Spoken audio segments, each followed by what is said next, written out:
Good evening, folks.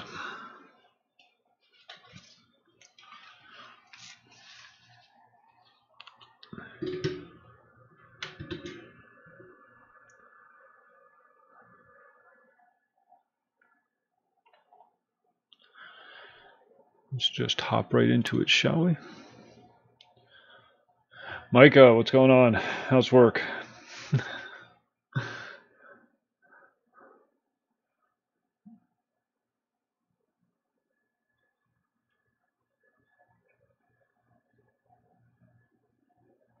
There's 7 people on tonight. It's like rush hour.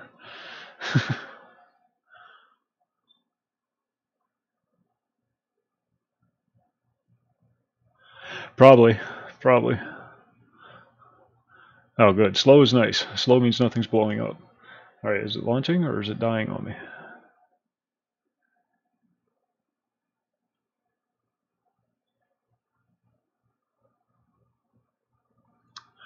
Ruh-roh. It's a good game. Very much enjoying it, Cyber Knight. Tom Robin. Thompson. James Thompson. What's going on, yo? Yeah, that's what I'm on. I forget whose emulator it is. It's a very enjoyable game. Been wanting to get onto it for the last few days, but I've been doing this AC thing, and alright, something's amiss. Let's relaunch, shall we?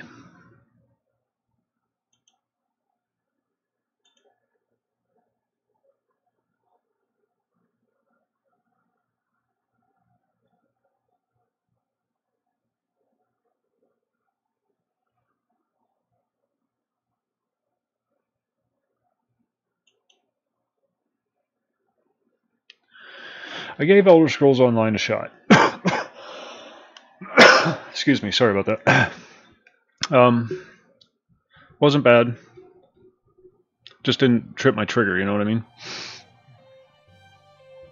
Ah, there is music. I thought so.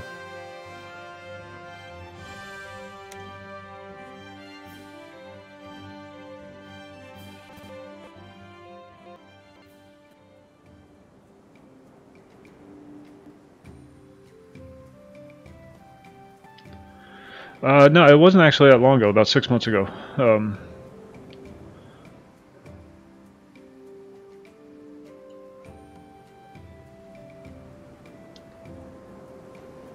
Or less. I was kind of floundering for a game to play, and my son has an ESO account, and he said, here, check this out. So I did.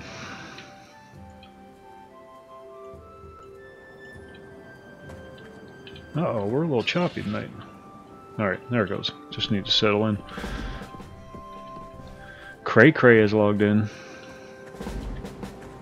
Uh-oh. Winter Tier is logged in. It's starting to get a little crowded. Time to find a new game. Too mainstream for me.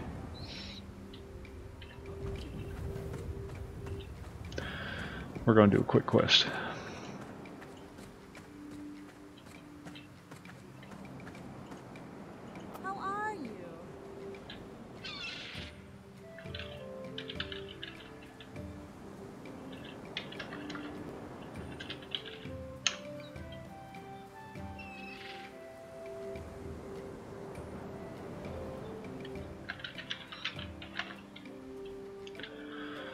That just gives me a list of channels.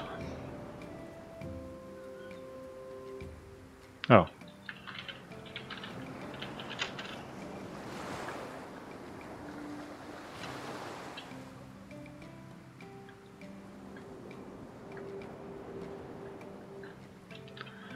Chicken roundup. Chicken in a bread pan picking out dough.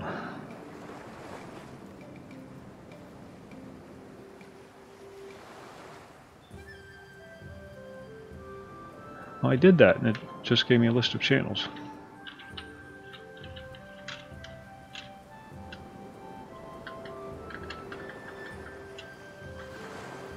It just throws the channels in there.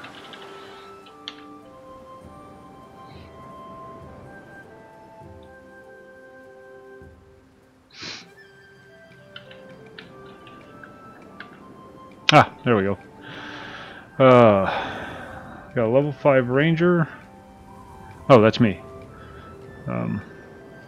13 rogue, level blood mage, and a necromancer. 4 players found.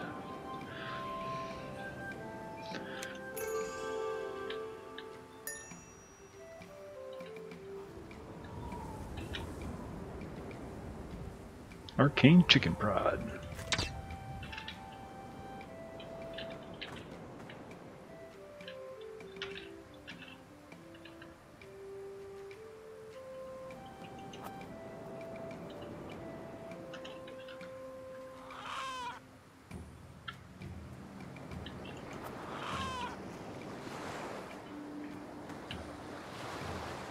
Oh, it only works on the crazy chickens, that's right.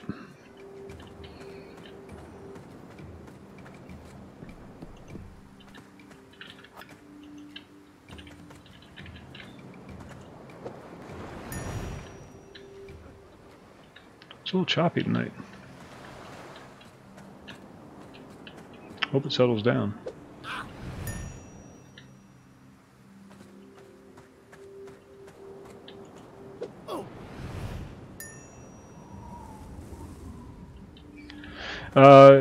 I think that I just did, no.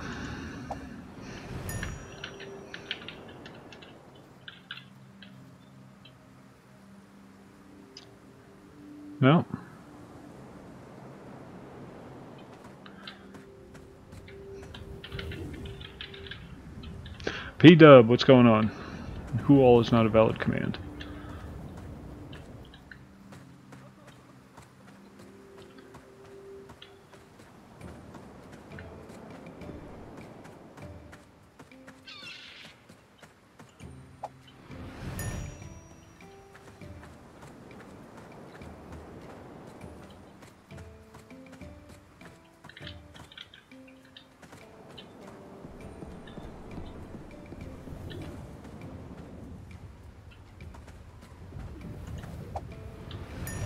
Figured out how the trade skills work.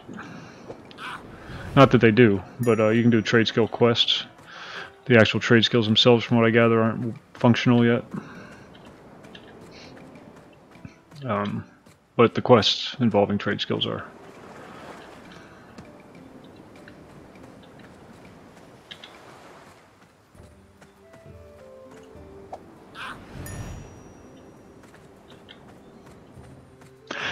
Exciting news on the Steam front. I've been going on about it all day. It is. I like the crafting system. Pain in the ass sometimes, but it's more than just combine this with this and this and this and this. There's that random element involved.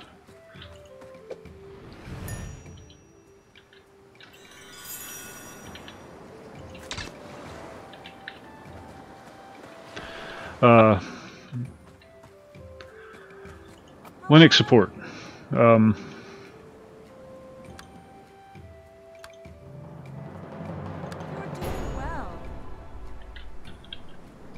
Instead of doing their own operating system, they decided to just do their own version of Wine that automatically configures whatever game you're playing to run through Steam. So if you're on a Linux operating system, much broader range of games available to you and more added every day. They do all the configuration for you, so you don't have to mess with it. You just load the game up and it does everything automatically. So we might be looking at the beginning of a Windows-free gaming environment. And they run better. That's what's nice about it. From what I've seen so far, everybody that's done a trial of the thing, the games actually run better through Linux than they do through Windows for obvious reasons.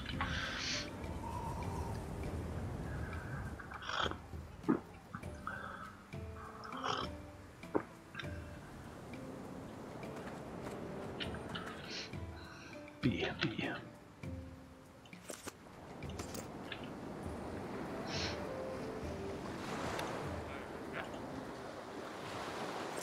I've been driving everybody nuts with it all day. I'm excited. Oh, big fan. Will you stop attacking things? Jesus Christ, dude.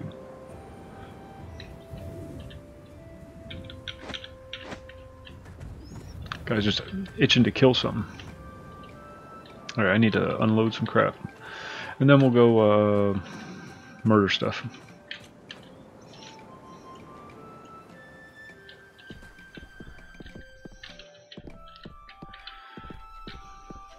Well, since we're here.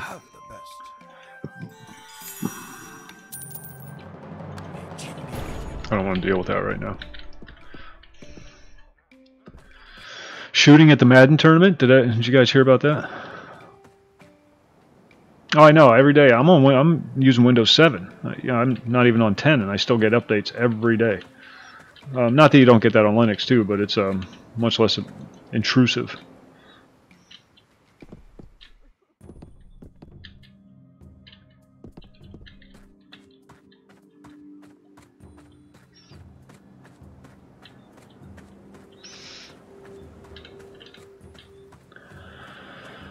So I downloaded an operating system today. The only issue I'm going to have, EverQuest runs fine through Wine.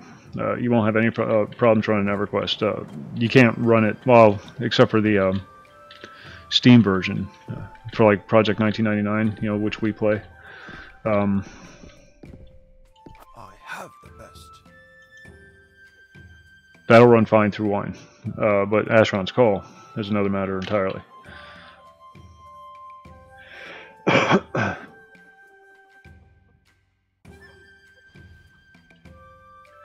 I can't sell anything.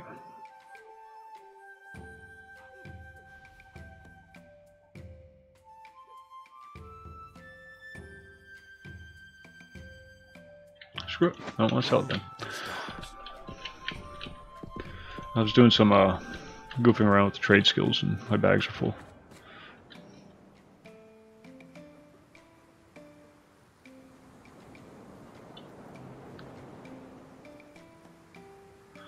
Now I did camp him, well I mean I turned the thing in once.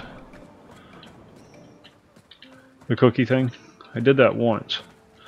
I didn't know you could get all that stuff from it though. I just thought you got the cookie jar.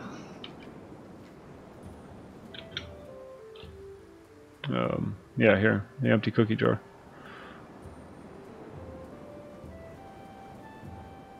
Oh, it's a bag.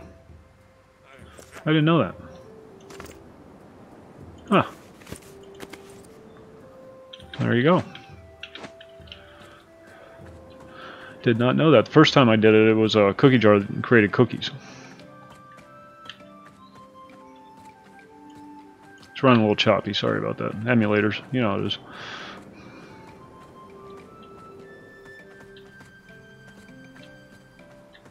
Well, now I'm curious.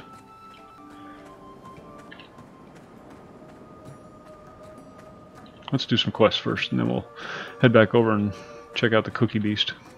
How are you? Go with honor. 5 hobgoblins slain, 5 villagers rescued, and examine the mysterious device. My pleasure. My pleasure. Oh, why is it running so bad?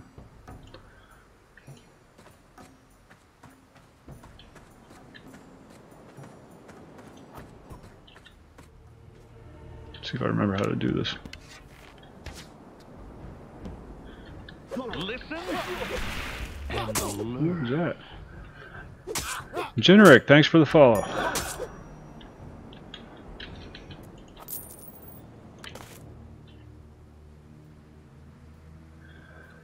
Very muchly appreciated.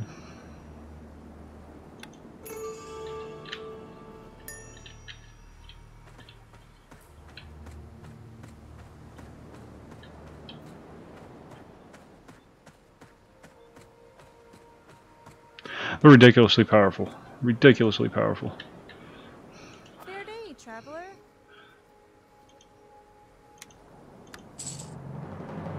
I have faith in you.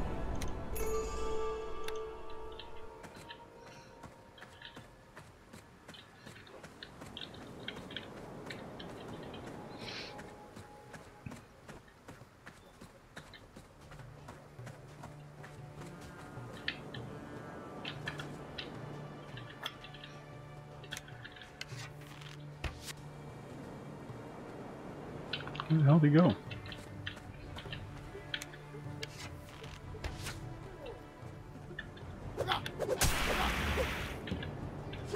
They just shred. Everything they go up against, they just shred.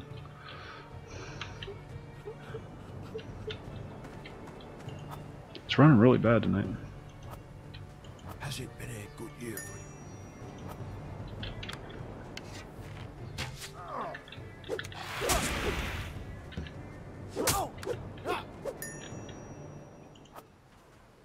Bone slicer. Oh, it's a dagger. Yeah, we'll take it.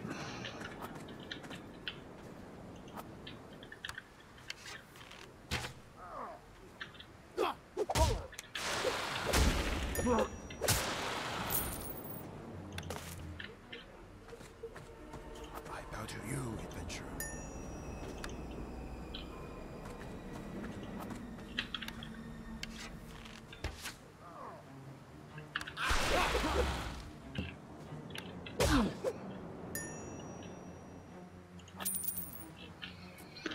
Kill them so fast they don't even know they're dead yet. There he goes. Oh yeah, that guy just killed me.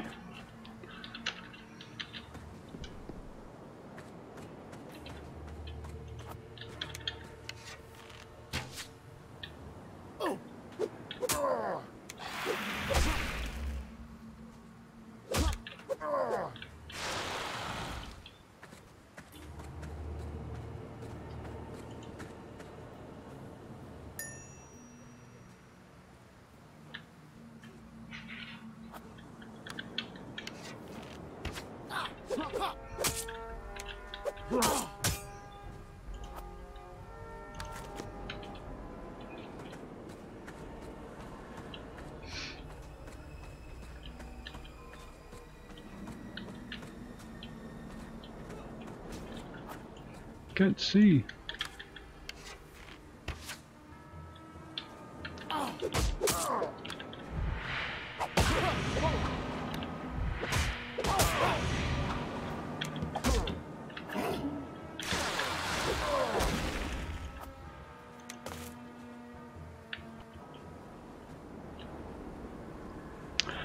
Perp, thanks for the host.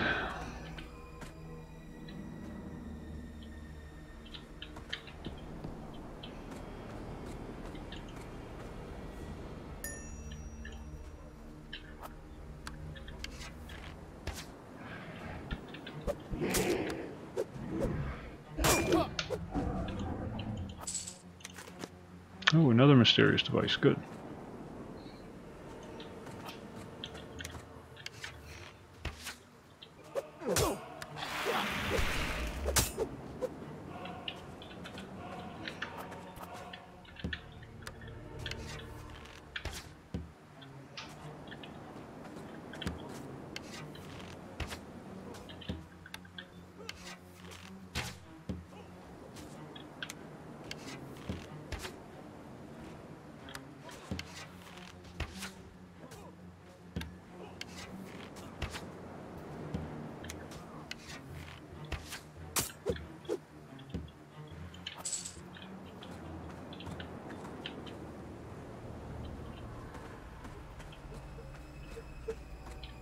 May I help?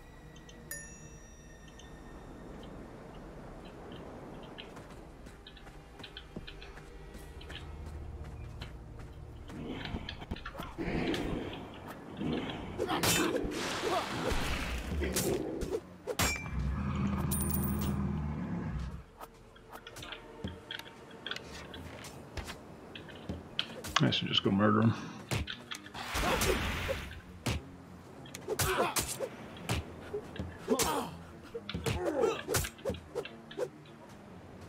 I am listening.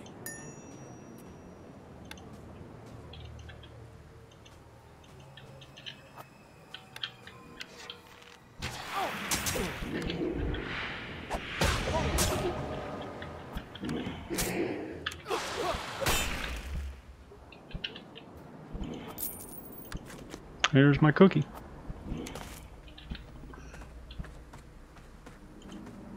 And that's our last portal.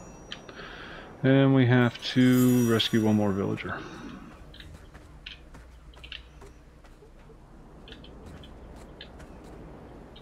There's usually a guy hanging out inside there.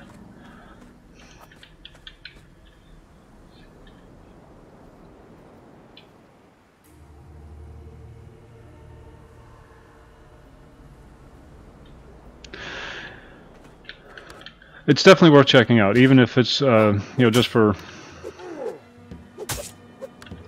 to check it out. You know what I mean?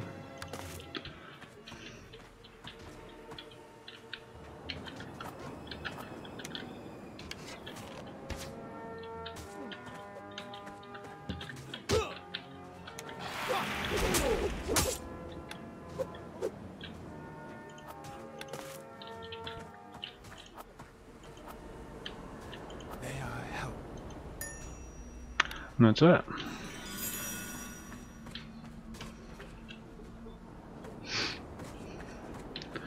Dumpster.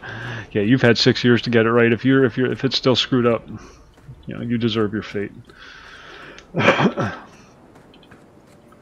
knew I'd played that game before. I just couldn't remember where, but Has it been a good one of the earlier iterations I played it, and it wasn't any good then. I wish you the best. I just feel bad for all those people who got sucked into it. Moon and stars.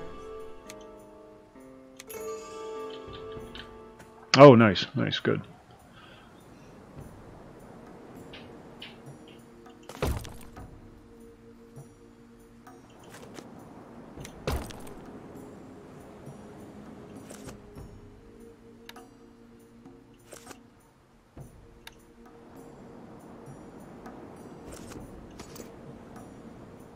What else do we got here?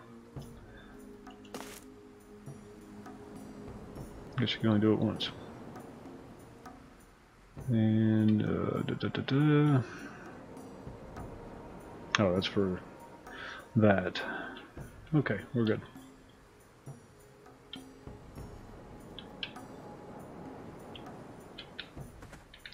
Now we have to go to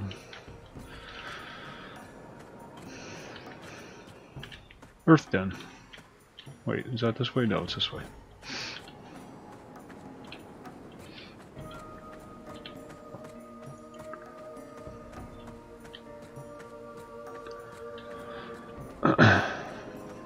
Maybe this will be our new gimmick. Just revisit all these games that are no longer around. I wish somebody would have been able to do a City of Heroes emulator.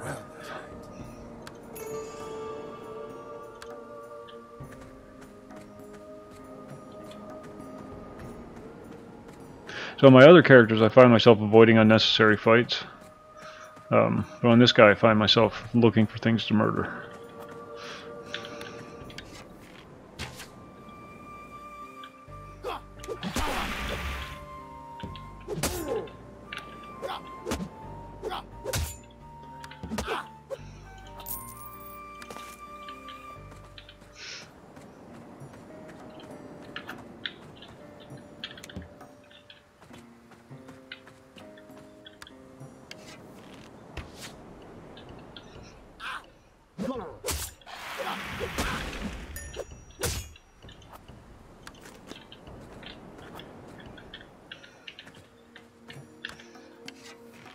I did not. That's next on my list. Somebody was just talking about that the other day.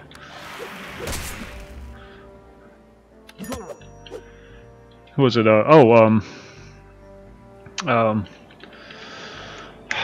Tequila Joe was talking about that.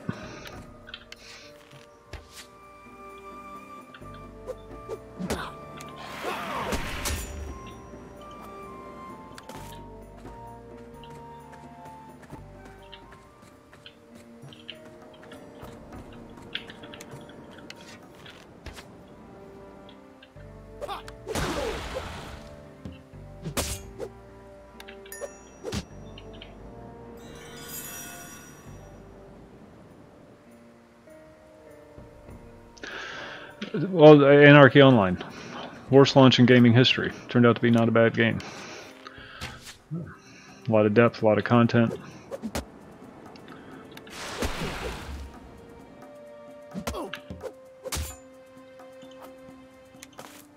Although I think Bless might have them beat for worst launch. 6 years. Hard to beat that.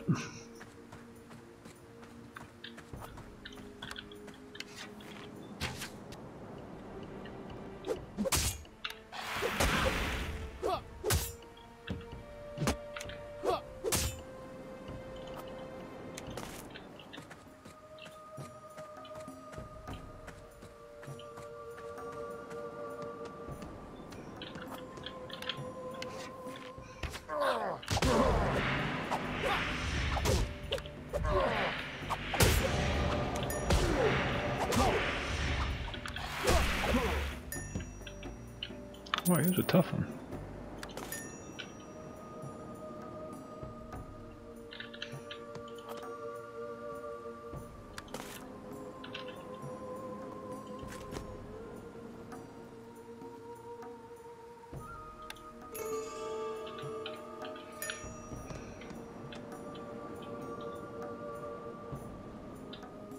Oh, Jesus. Well, you gotta give him credit for tenaciousness, I guess. They don't give up.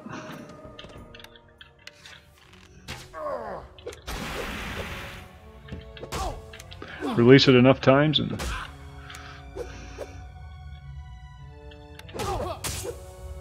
These guys are tough.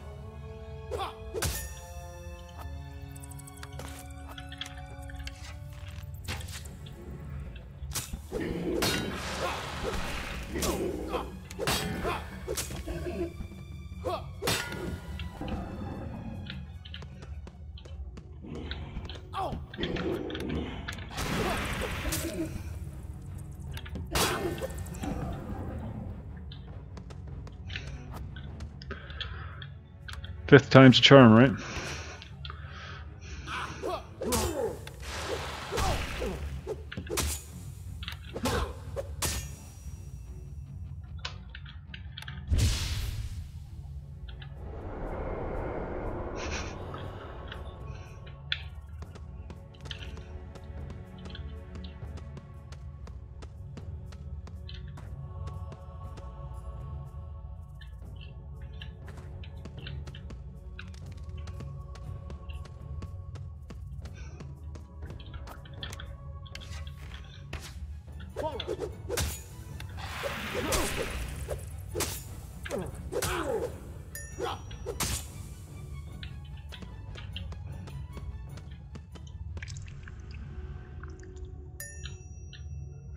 I'm going to be getting a quest to kill those things, but I don't have it yet, so I'm not going to bother.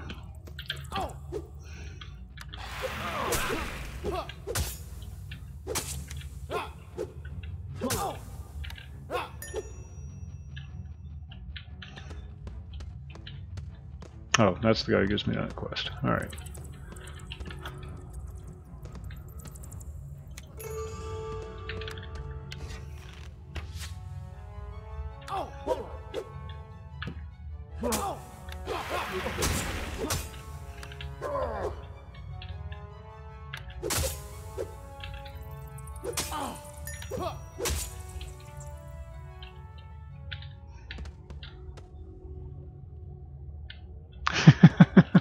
We're on another platform.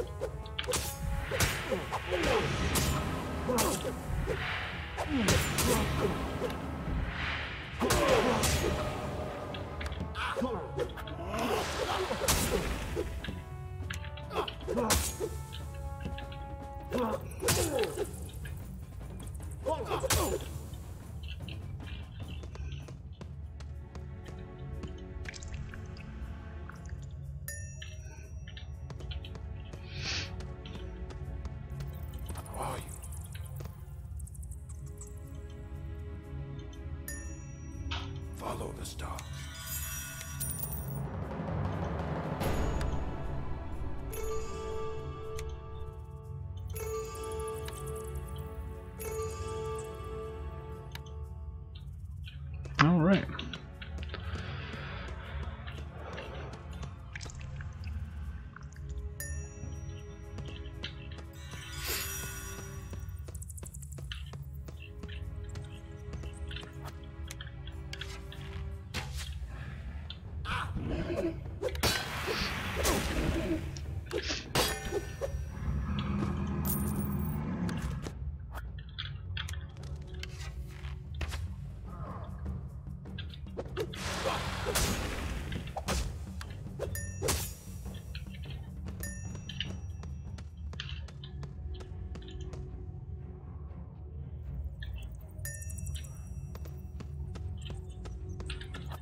Yep, got it named. Here I'm thinking this is the level, and this is how far away they are from you. Like, level 24, what the hell?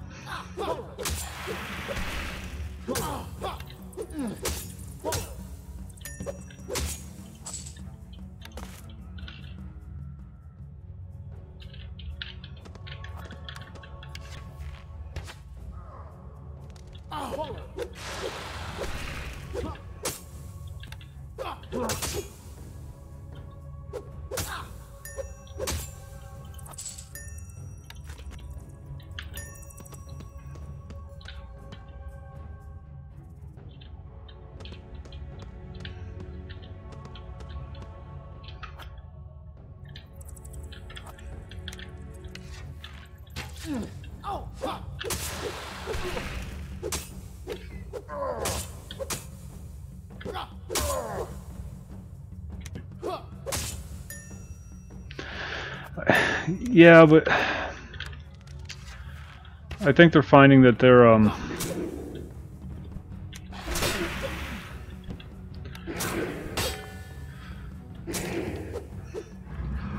people aren't going to pay for a game unless it's a really freaking good game like WoW. You know, people pay for WoW. At least for a month or two.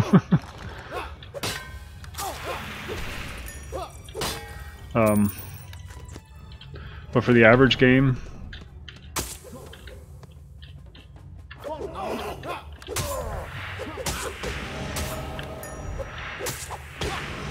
I can just see a lot of people balking at that. You know, especially like a lot of those those are Treon games, Rifts. My bags are full.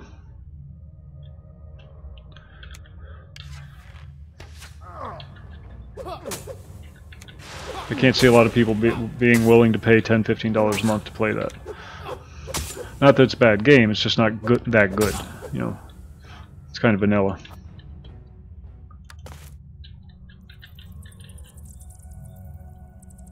Right.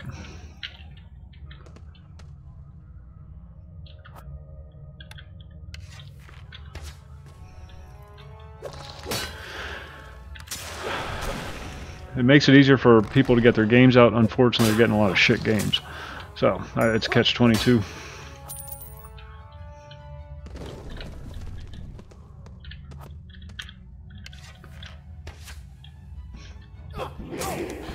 But it also gives you an opportunity to see if the game's any good, see if it's worth dumping any money into. I know I'm just making excuses for these people. I like to give them the benefit of the doubt whenever possible. Because it's it's a lot of work to put one of these things together, and more than I'm willing to do, or have the ability to do.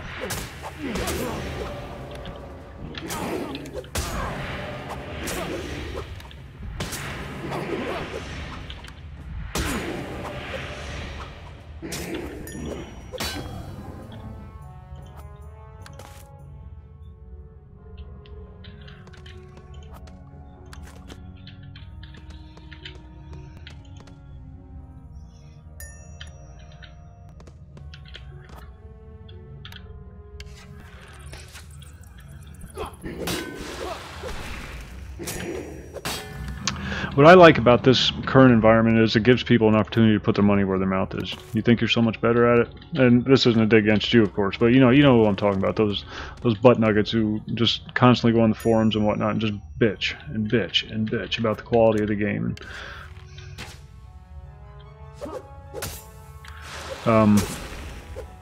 Okay, well here you go. With Kickstarters and whatnot. This is your opportunity to make a game.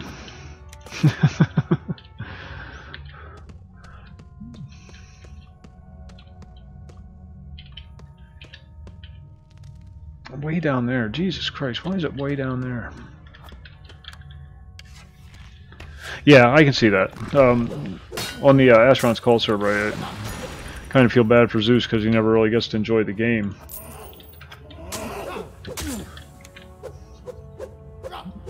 because, you know, I mean, he could make a character and run it through, but when you have the opportunity to blast your way through with your super godlike admin character, why the hell would you want to do it the hard way? Especially if you don't have time. But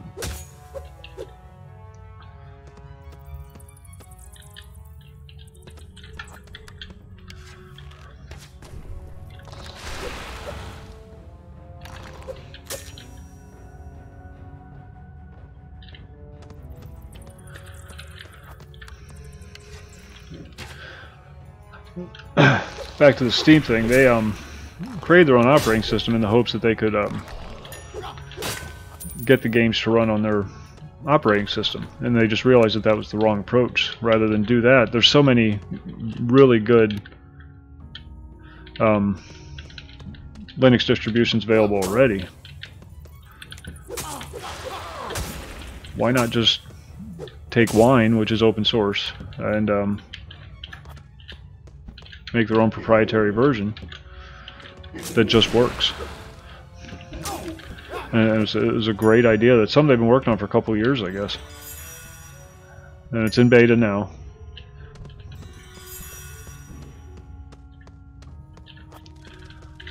But well, I linked a couple videos in the Discord, including one guy who's actually setting up games and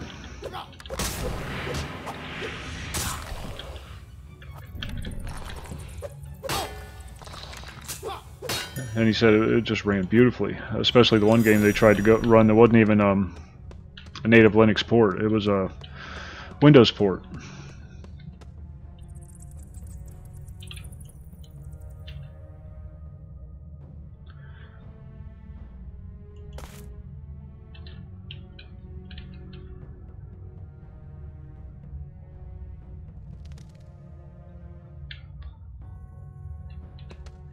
Yeah, with Vulkan out now. Now, bear in mind, I know very little about any of this stuff, so you know, I know just enough to hurt myself. But that's just opening up a lot of that, combined with how the hell do I get out of here? There it is.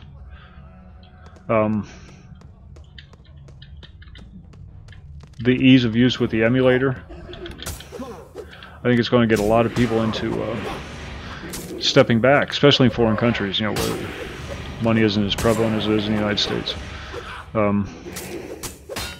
Trying out some of these different operating systems opens up a lot of markets for Steam, if nothing else.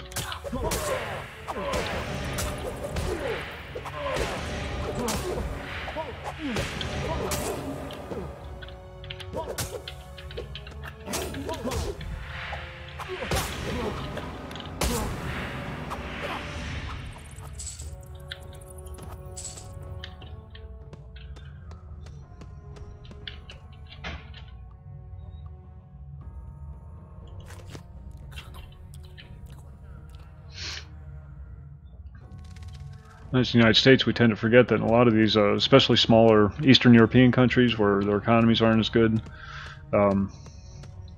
access to the tech isn't as readily available. Linux is great for them because you can just download the operating system. It costs nothing. And there's plenty of varieties to choose from depending on the capabilities of your computer.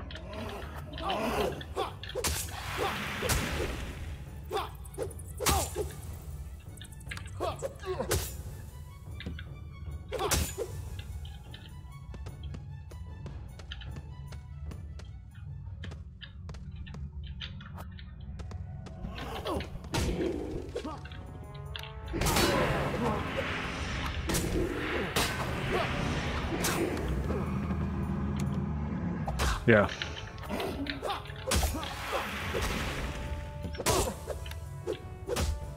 Oh. Screw Brazil. Sorry.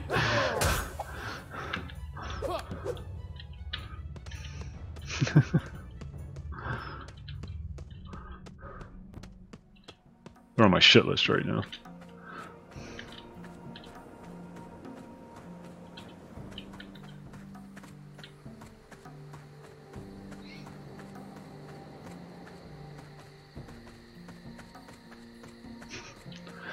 Yeah, I don't know. It's just all those South American countries are so unstable, and they just can't get their shit together. And I was reading stuff about Mexico today and the drug cartels and whatnot, and just get irritated with the people who just want to open the floodgates to these. I mean, Georgia, you got these ritual killings from the drug cartels and whatnot, and they're brutal. I mean, you have no idea how brutal. They make the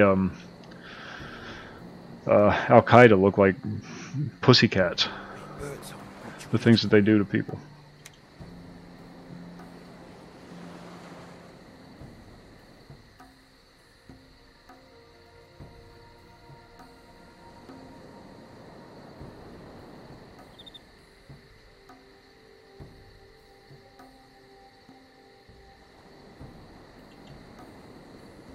Has it been a good year?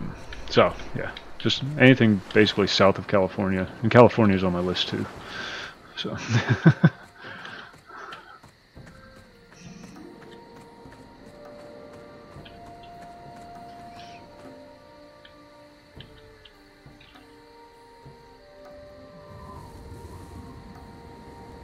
Oh man, I have to go back in that freaking dungeon. I turn that stuff into that ghost. Damn it.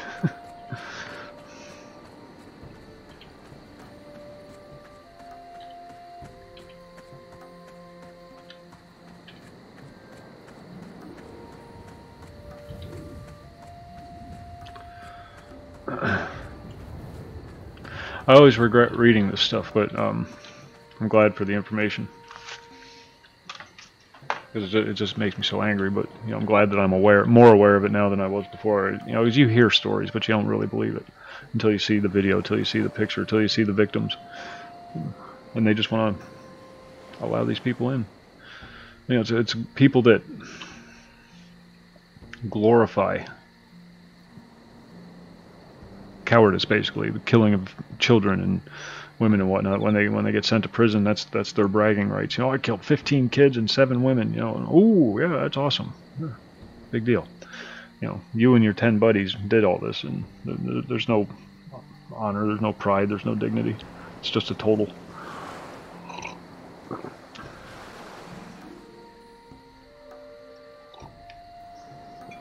Be right back.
You know, if young Mr. Trump really wanted to prove himself, he would eliminate that problem overnight, literally overnight, simply by legalizing drugs. The reason why they have power is because they control an illegal market, a black market.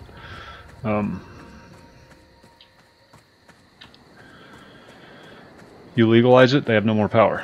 And then you declare war on Mexico, because Mexico is effectively doing the same thing to us by not eliminating this threat and by allowing it to spill over our borders. Mexican nationals are coming over to our borders and killing our citizens. And I'm not talking about, you know, the Molly, what's her name thing. That's unfortunate, but you know, that's just the act of one guy being stupid. I'm talking about the organized, ritualized killings.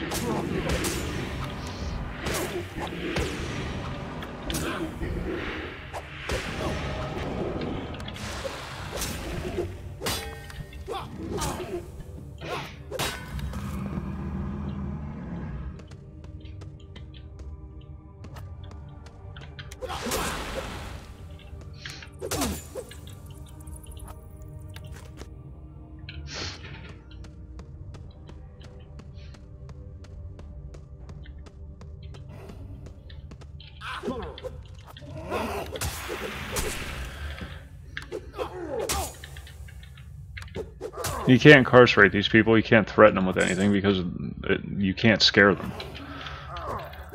They know when they join up with these cartels, these gangs, these whatever you want to call them, they know that they're signing their own death sentence. They're not getting out of it alive. And you know, it's completely possible that they'll get killed just because somebody's bored that day. And they accept that. So you have to eliminate it, just eliminate it. Not, you know, any divine retribution or anything like that, just eliminating it.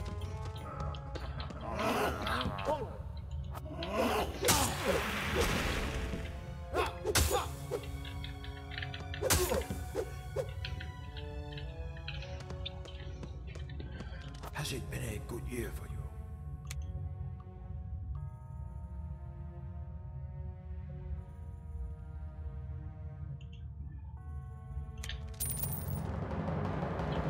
Doing well.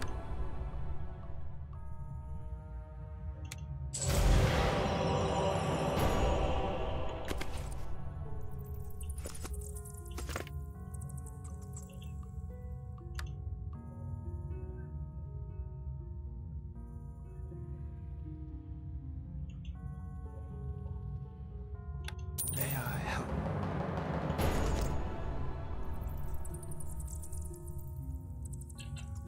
Go with honor.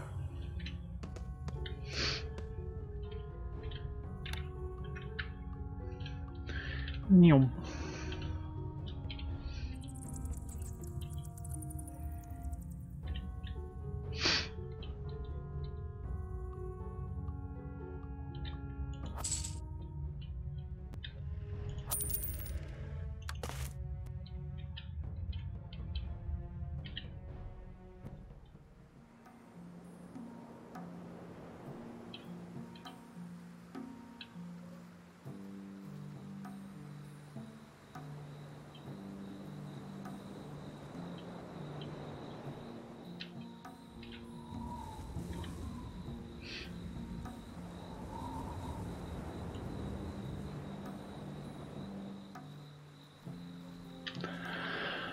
Oh, yeah. World's a wonderful place.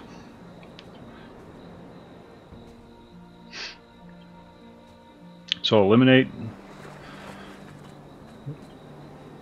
Has it been illegal easy drugs, for you? or legalize drugs. That gets rid of their money. And then you declare war on Mexico. You're doing well. Not that it would be much of a war, mind you.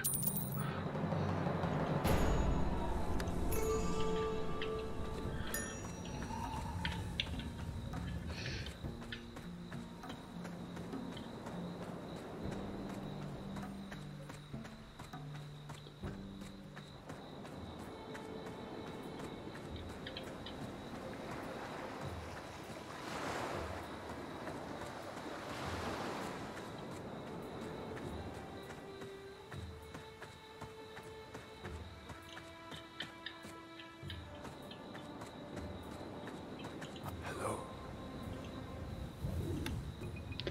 This is as far as I've made it in the game so far. I wish you the best.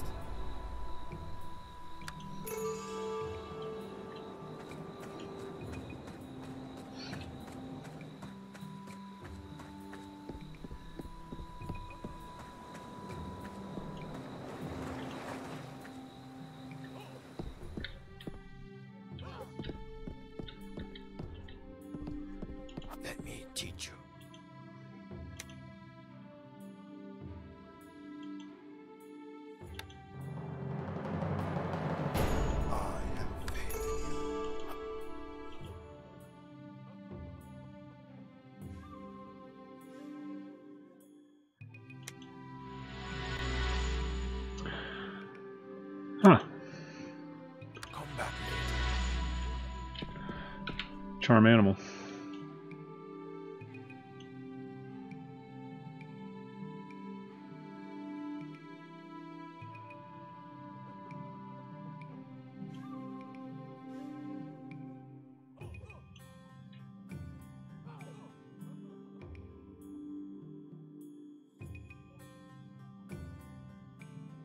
Oh, and I have stealth. I didn't even know I had stealth. How about that? I wonder.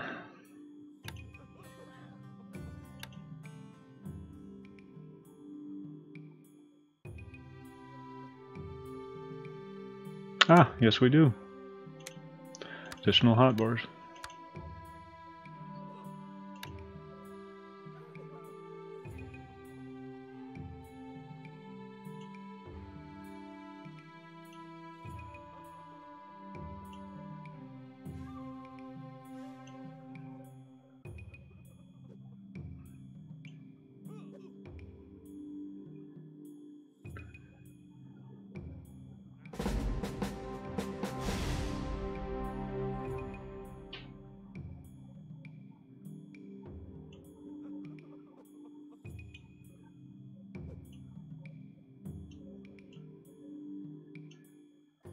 Neat.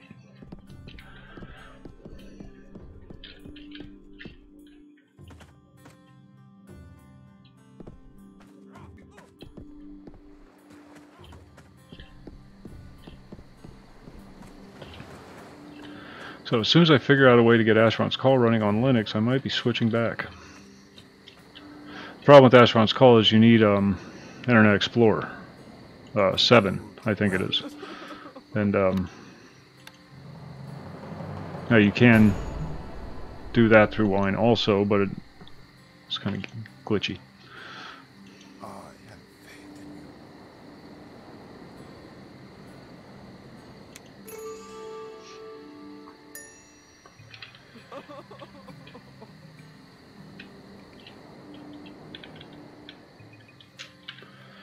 you. Okay, crafting, Artisan Saga, Journey to 10 Trees.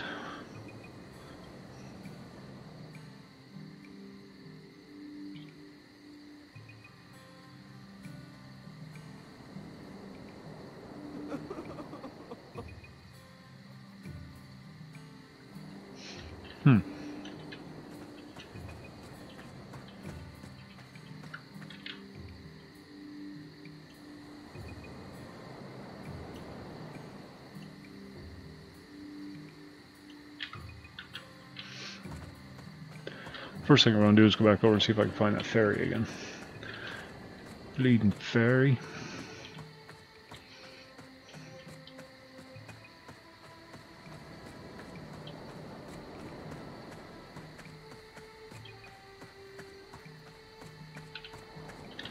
You can't save people like that. You can't rehabilitate people like that. They're too far gone. They're too far damaged. They're too primal, too primitive. So really all you can do if you want society as a whole to advance is just eliminate it. Uh-oh. Oh, just lag.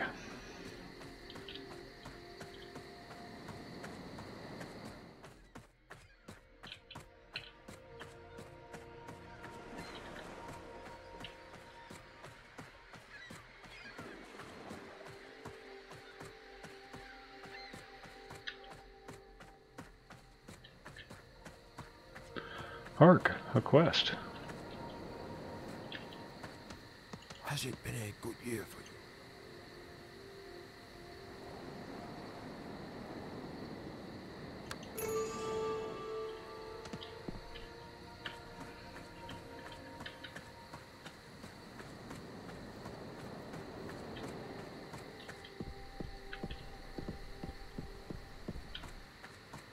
I need to sell stuff. Oh, let's see, what do we got here?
Oh, upgrade. Nice.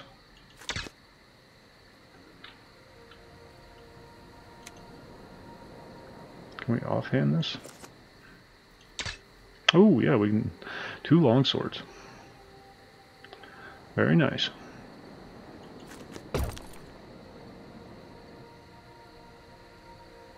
I've looted all this stuff and I don't know what any of it is.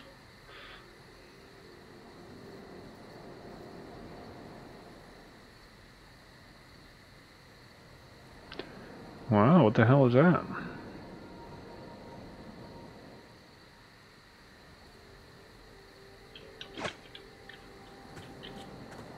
I have the best.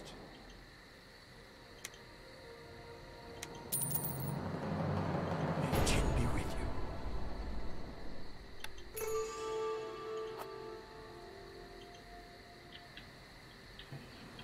you. Alright, we're just gonna start getting rid of shit.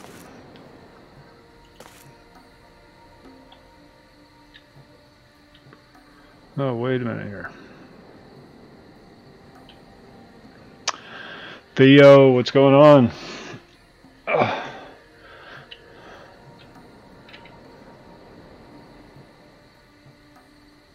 16, 8 to 13.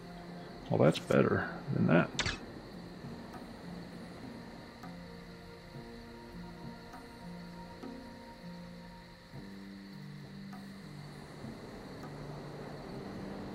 Huh. All right.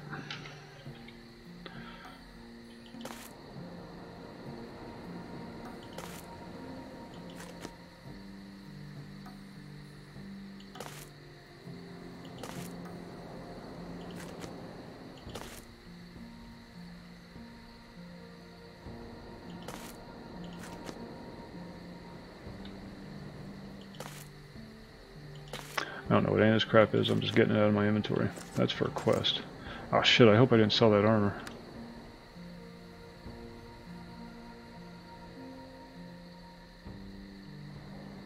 Moon and stars.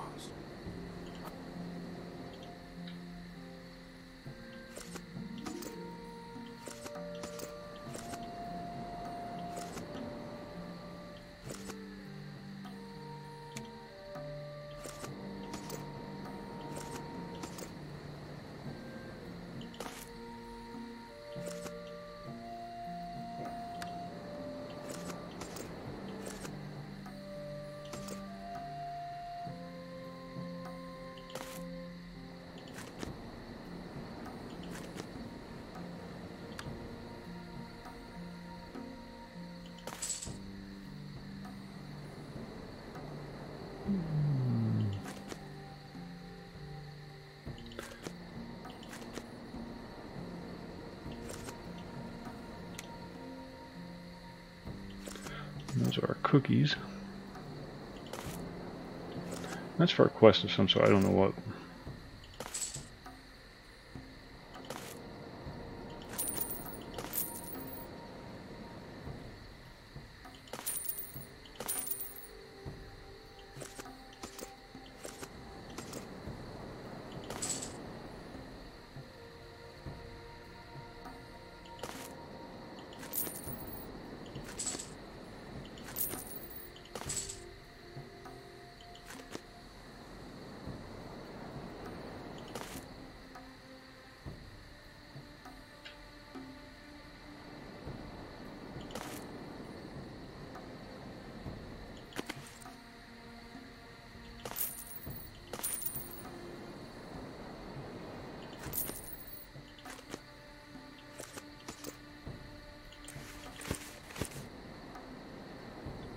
Hey, gold. We're rich.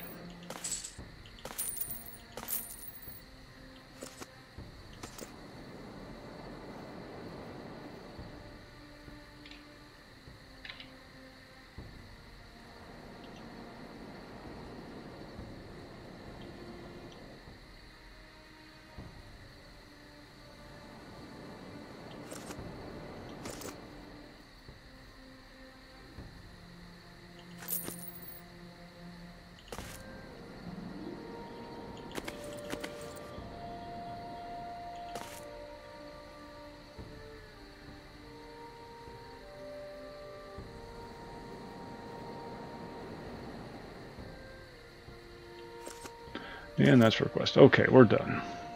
We got 9 gold. We're freaking loaded.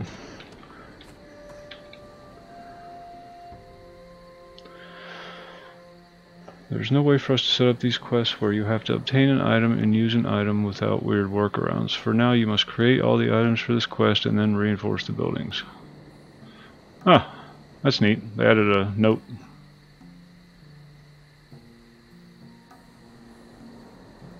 Sun Village warriors and the adventurers that arrived. Fortify the logging outpost called Ten Trees Farmstead against Hobgoblin attack.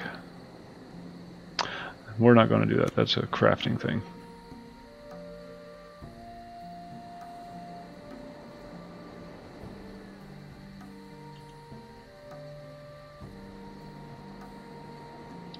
Dosha red wine. Okay, we have to find Dosha red wine.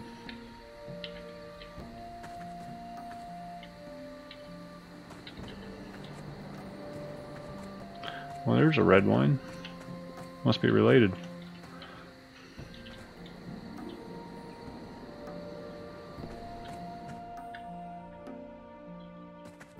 Good day.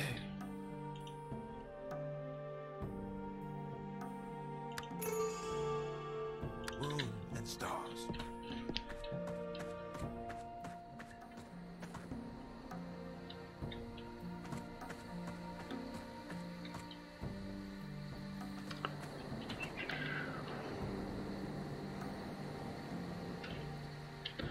We have to go pick mushrooms.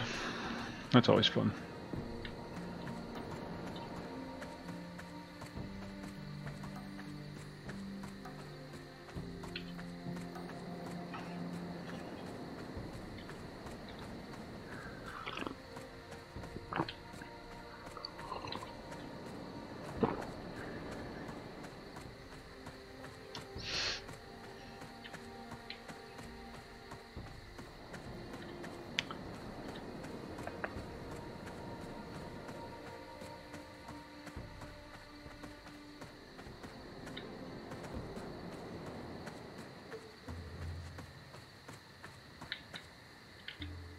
Where are the mushrooms? There's mushrooms everywhere. Which ones do I want?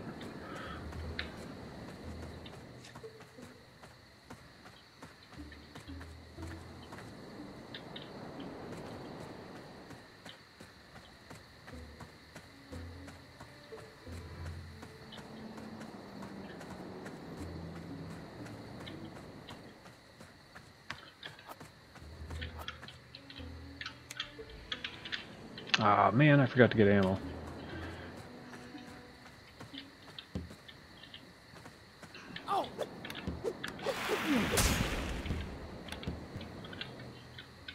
Wrecked them.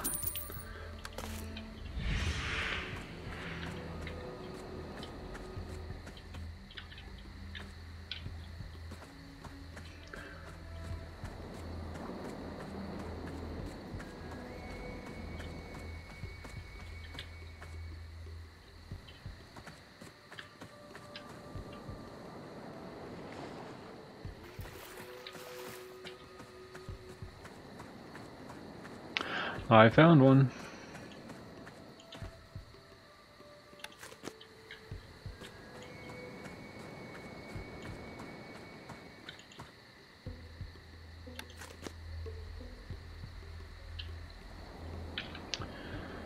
What is this? Go to the Zalmarsh lands, collect mushrooms for medicine, use recipes given to craft samples. Oh man, that sounds like... No, I don't want to do that. It's a crafting thing. Well, let's go grab some mushrooms anyhow. We're here. Might as well grab some mushrooms. I like to do these ones when I'm not streaming because they're boring. At least boring to watch.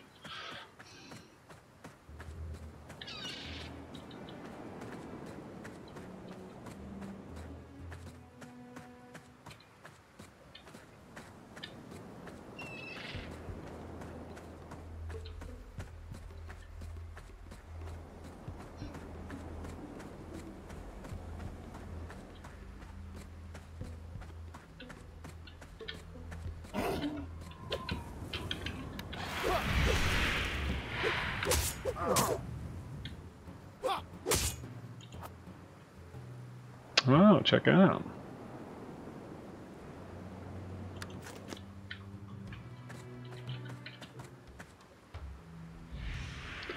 Doesn't help me at all.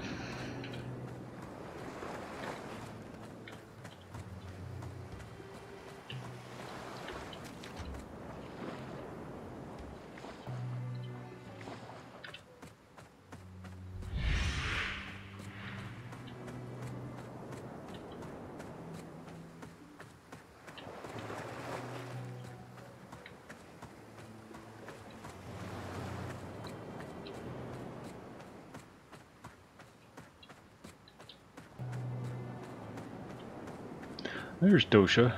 They're looking for dosha red wine.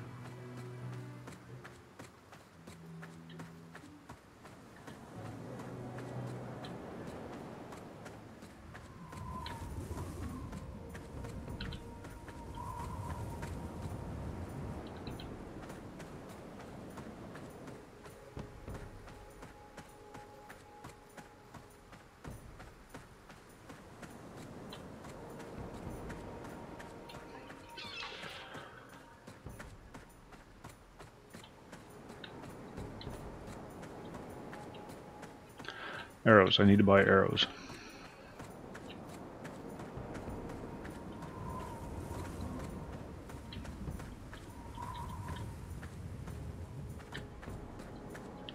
Where would one go to buy arrows?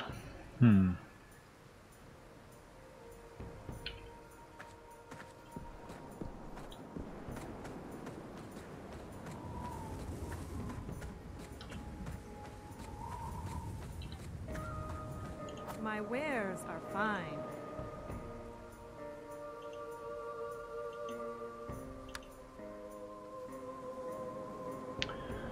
Ah, deconstruction kit. I want that.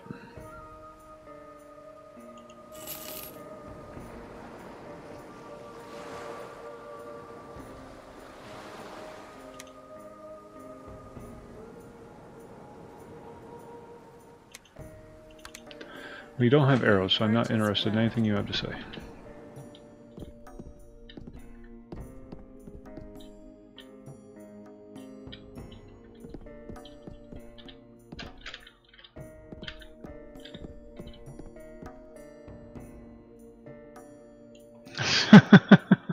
And there's Danny Maple, the Maple Man cometh.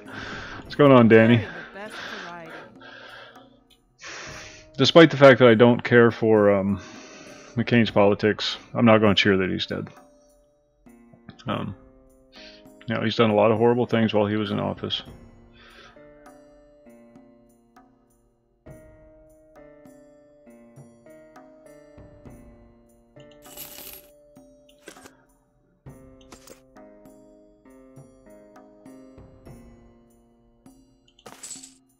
No, give me that back. But yeah, still not a human being kind of thing.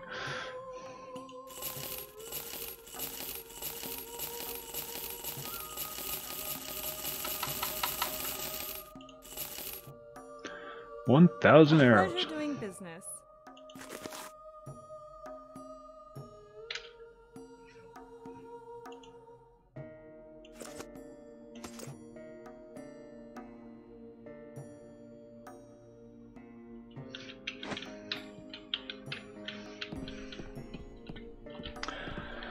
But at least he's not in the Senate anymore.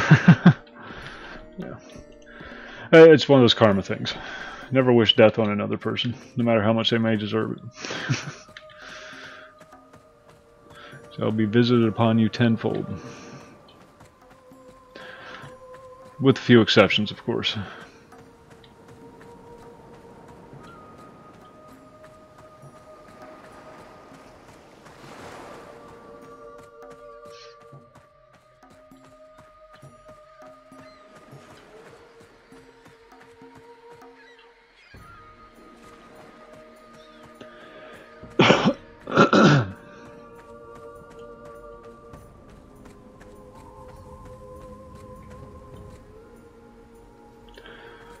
So how is Danny? How's the job going?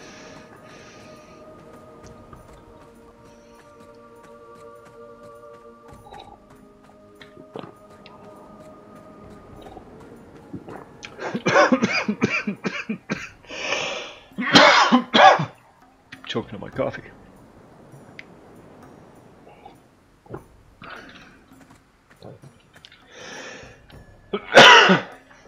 Yeah, he had a good run. It's the only way that we were going to get him out of office, though. He was bound and determined to stay there until the day he died, and he did. You would think a brain tumor would disqualify you for office.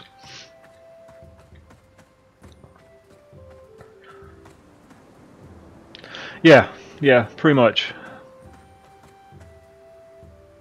You know you can buy clarity potions, right?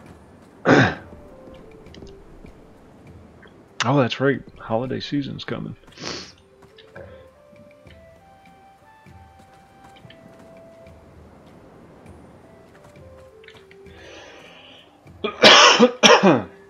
Sorry, dying here. Dosha red wine. This should be around here somewhere. Oh, derp, right here. Fair day, traveler. I have faith in you.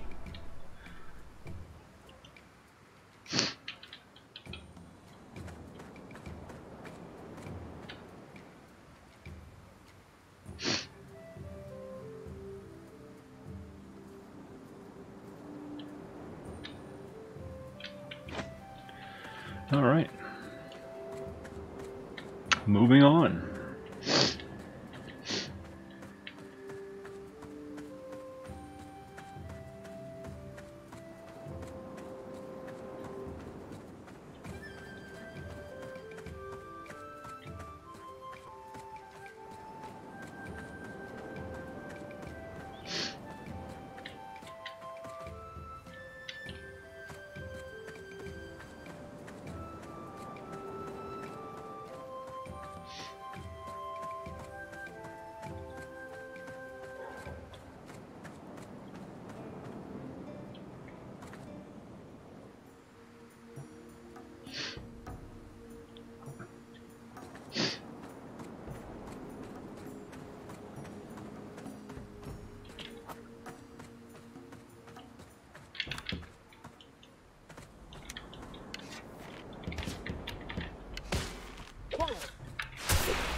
The person I need to talk to is around here somewhere.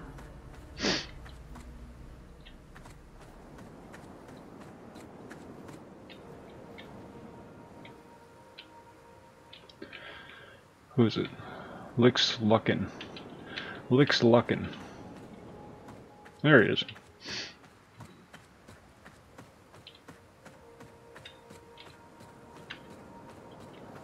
Have you found your path? I wish you the best. 8 hobgoblins and 5 pristine salt samples. Well, let's get her done. They're corrupting our farms. Bastards.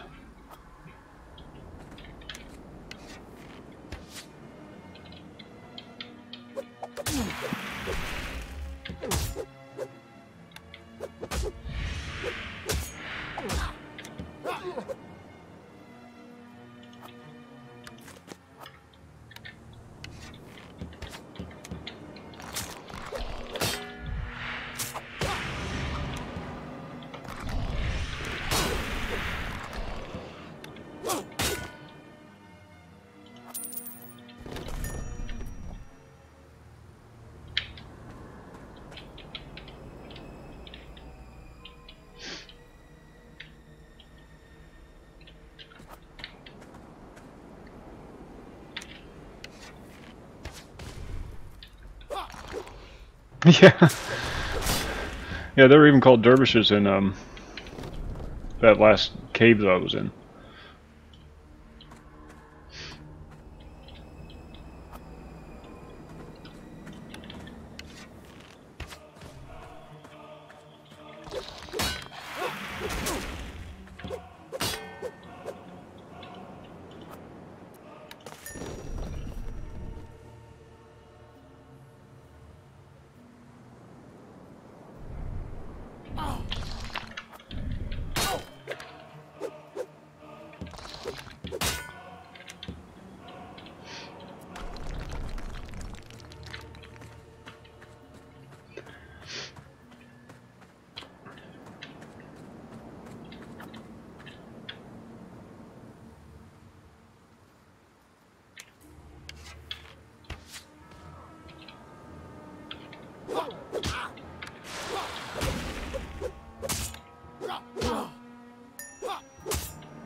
The bow doesn't seem to be doing any damage.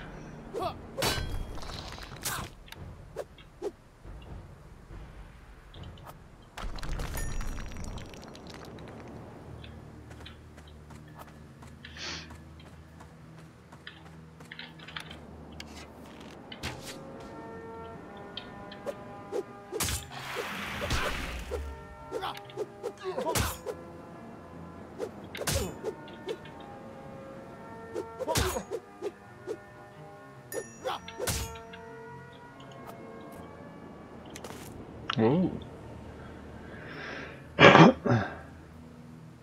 That's a fairly significant upgrade, I would say. Let's do that.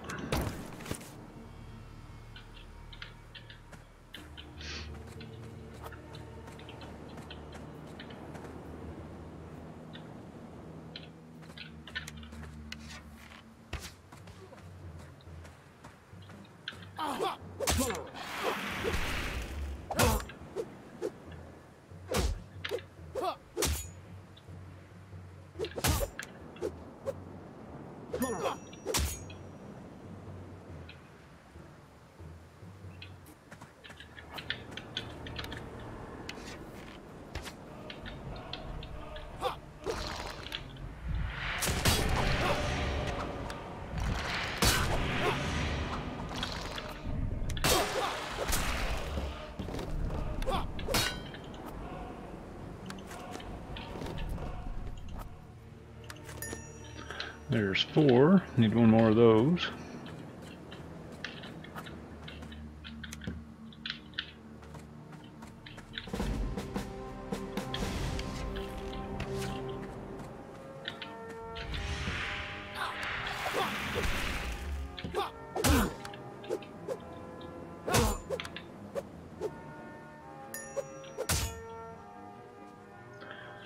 Need 2 more of those.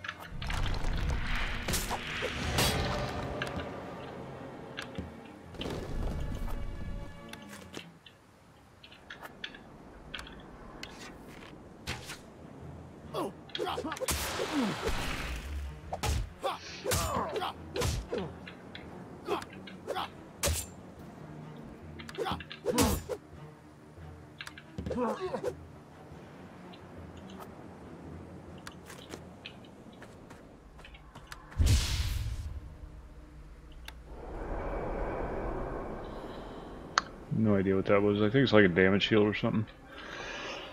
From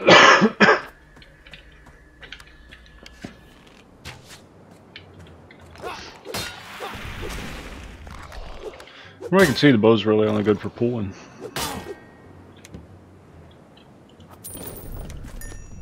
And that takes care of that. And last but not least,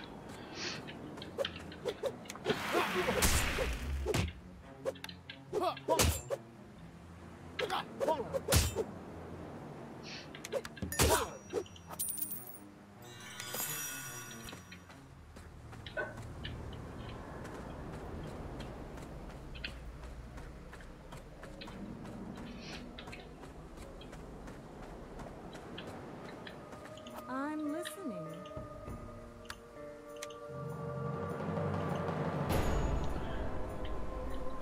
Hobgoblin stone colors carrying around an orange gem encrusted ring.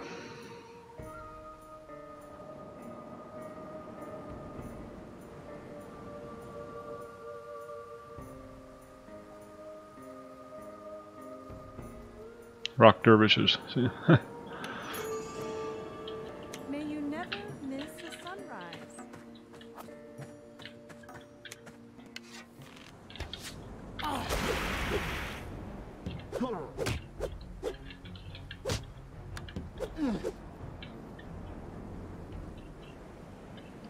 Okay, I will be back in just a moment. Gonna go grab another coffee. Dispersing. What's going on? You got here just in time. I'll be right back. What's good is that someday the universe will implode on itself. Yeah, I know. I don't want to cheer about it. You know what I mean?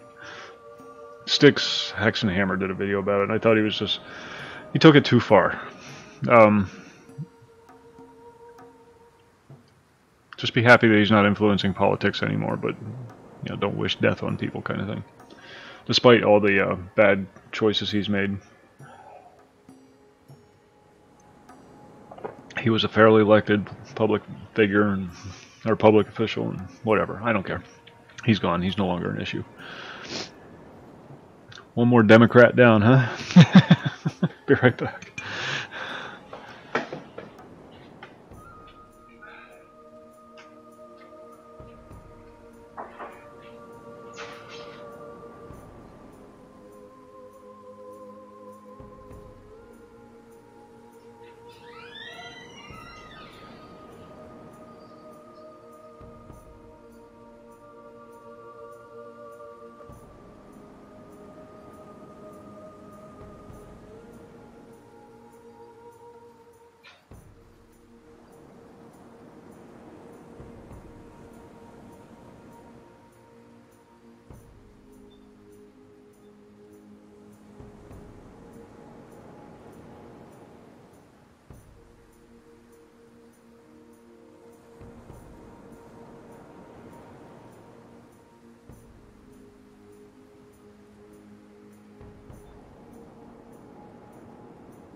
Yeah.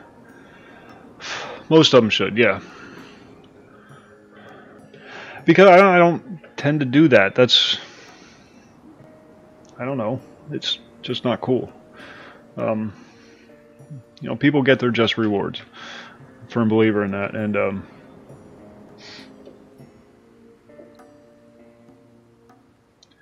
do you want to blame McCain, or do you want to blame the people that voted for McCain?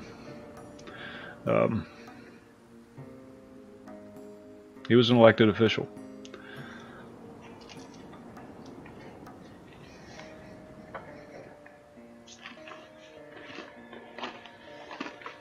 He wouldn't have the power that he had if he hadn't been put in that office. Yeah, he's made a lot of bad choices. He made a lot of bad calls. I'm not disputing any of that.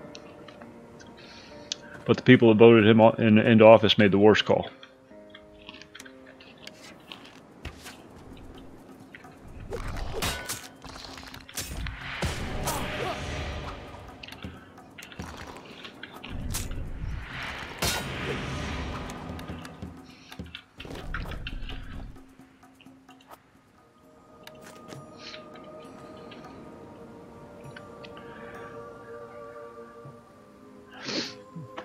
You can only be a victim of mass mind control propaganda if you allow yourself to be.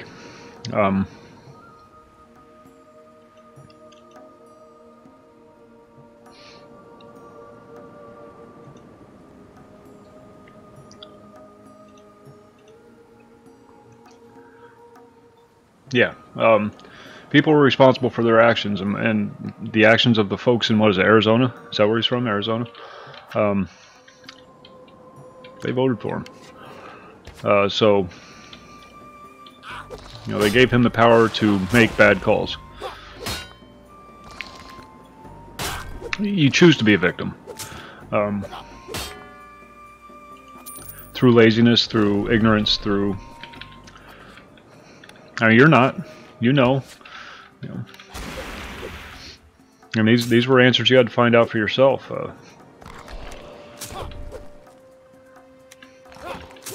Everybody has that opportunity. They choose not to.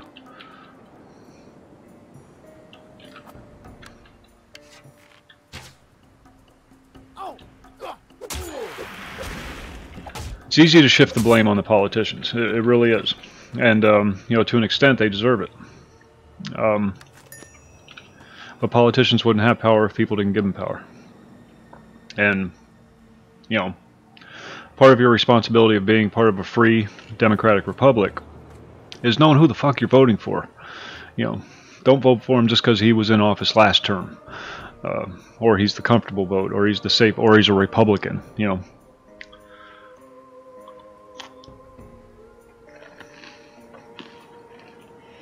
That's part of our...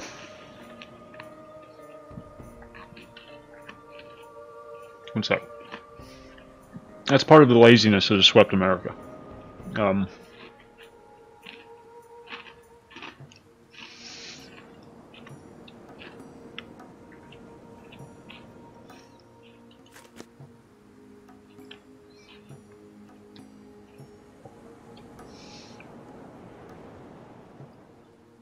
You know, how many people go into the polling station and just click R or D down the row?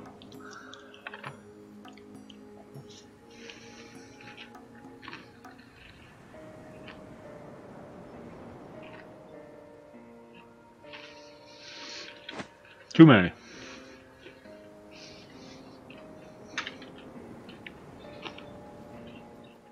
And it may be time, you know, as horrible as this may be to say, but they're not all corrupt. That's the thing. They're not all corrupt. Just the ones from the major parties are. There are some really good candidates running for office, maybe not in your area. But they're not all bad. Well, Trey Gowdy, prime example.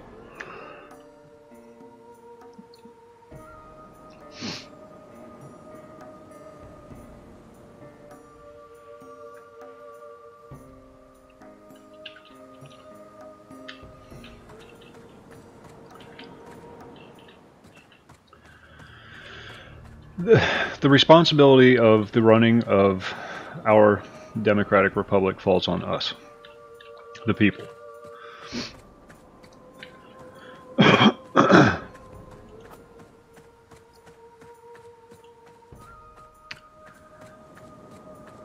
It succeeds or fails based on our decisions, based on our willingness to allow it to succeed or fail.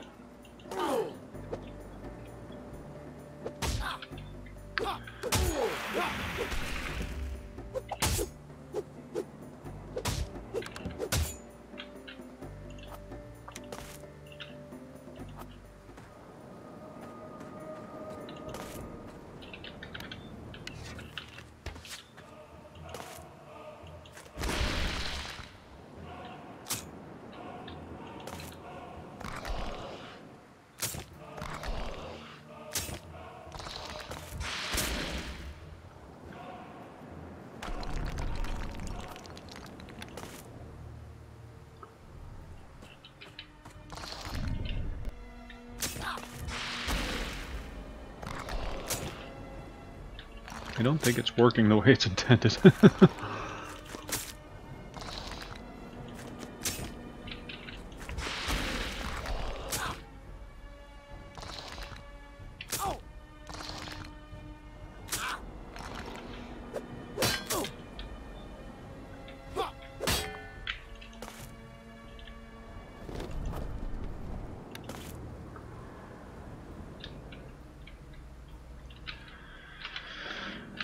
Something I've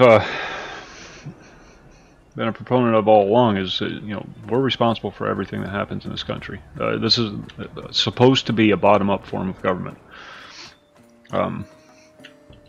We allowed the reversal to happen. We allowed the government to take control. We have means at our disposal to make sure that doesn't happen. We didn't use those means. We got lazy. We got complacent. I was guilty of it too when I first started voting. I made bad choices. I didn't research my candidates. It's an easy trap to fall into. And it's even easier to blame them for it. Not that I'm saying that... Yes, they are. They do things that are bad. They do. But they wouldn't be able to do those things if we didn't put them there in the first place. If you put people in there that had honor, integrity, and if they get into office and they're shown to not have honor and integrity, then they should be removed from office, and that falls to the people to either vote them out or, push for impeachment proceedings. Yeah, I'm a firm believer in personal accountability.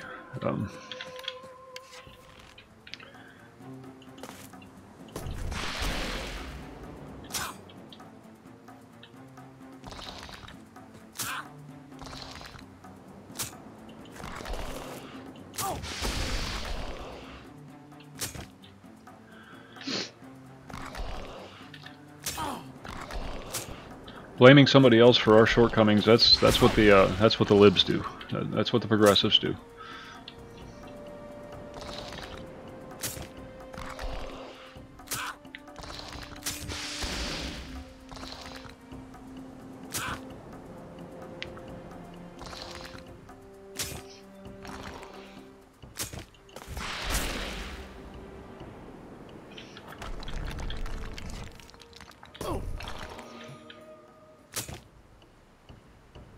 Oh, don't lump me into that category.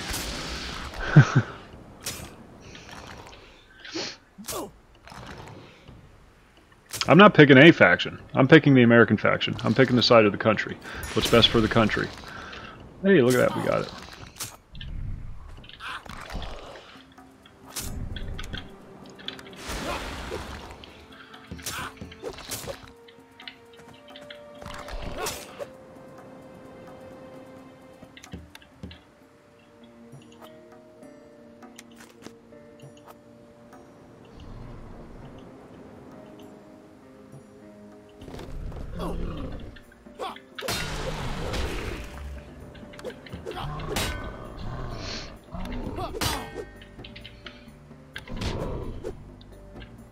The hell is this thing?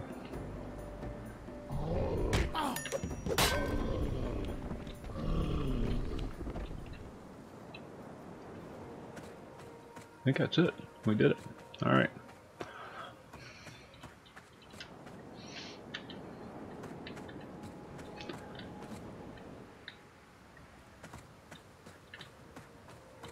Have you found your path?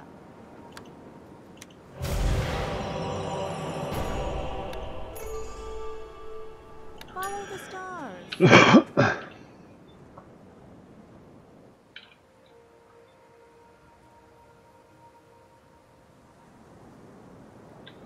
Or when? Okay, we gotta go back. Oh, you think? You think dispersing? Oh, we have found nothing, and now we know we found nothing, and we can't find anything.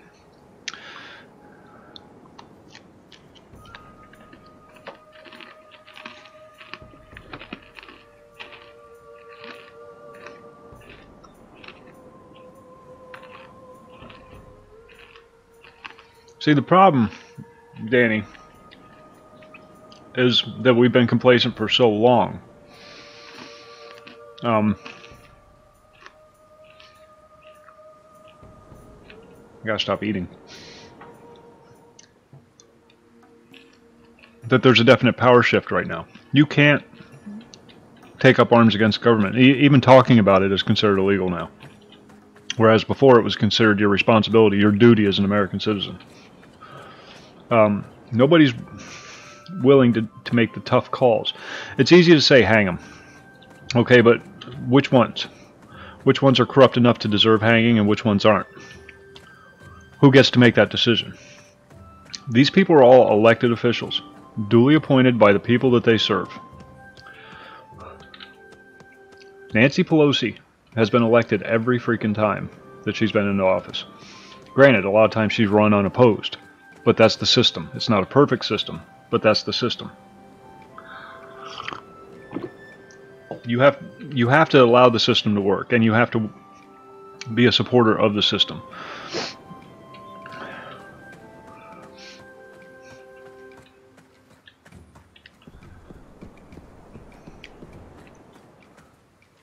Now, take that public school system a step further. Who is pushing the agenda on the school systems? Okay, so we have politicians pushing the system on the pushing the education system. Who's paying the politicians? Okay, unless you get to the root cause, and it's not the politicians. Politicians are paid employees. So until you get to that root cause, you're never going to solve the problem. What's the root cause? Nobody knows. I mean, you have theories, you have suppositions. You can't just go around hanging people. That's what savages do. That's what barbarians do. Civilized people don't behave in that manner.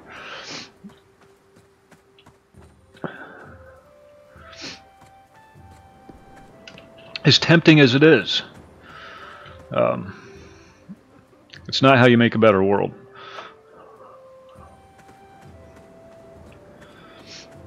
There's steps we can take legally within the United States right now, with enough concerted effort, with enough good politicians in office. Remove the bad ones, put in good ones. And you don't have to kill them to get them out. You just have to elect good ones. That's all. It's as simple as that.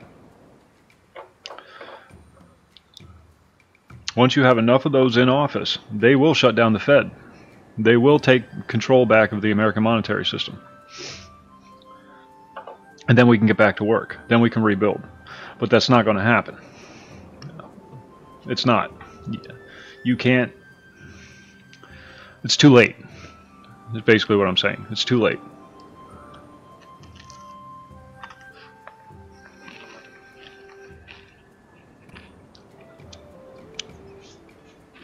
And that's not a nihilist approach. That's just a realistic approach. Who's going to lead the charge? Who's going to be at the forefront of the army, giving the orders? You know, the rebellion, so to speak.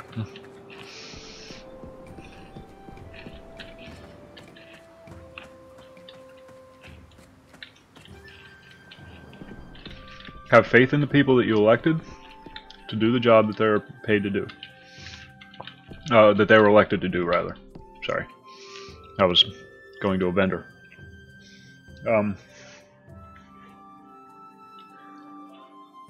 Vote. Vote. Jesus Christ, vote. It's your responsibility as an American citizen to vote. And vote for the right candidate. Look at who it is. And you don't have to vote for the people that are on the ballot. You can write in a candidate. It's not a throwaway vote. There's no such thing as a throwaway vote. Even if that candidate only gets one vote, he got that one vote, and that vote didn't go to somebody else who's not worthy.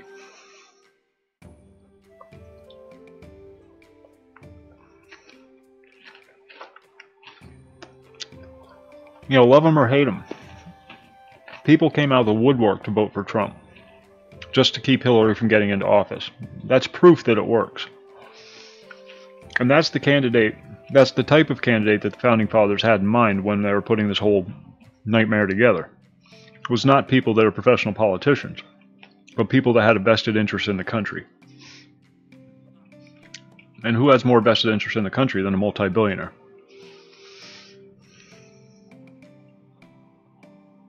If the economy falls in the United States, he's broke tomorrow.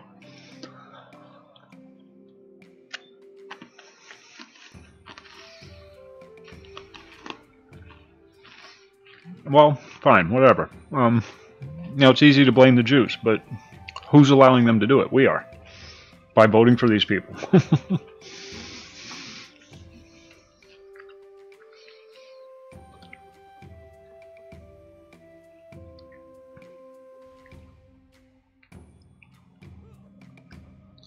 Yeah, I saw a guy go in and hack the thing in 5 minutes, literally.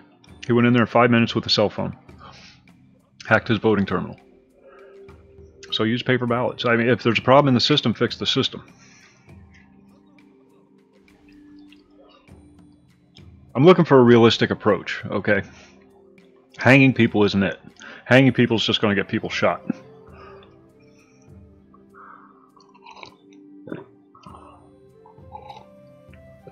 That'll end the revolution before it even begins.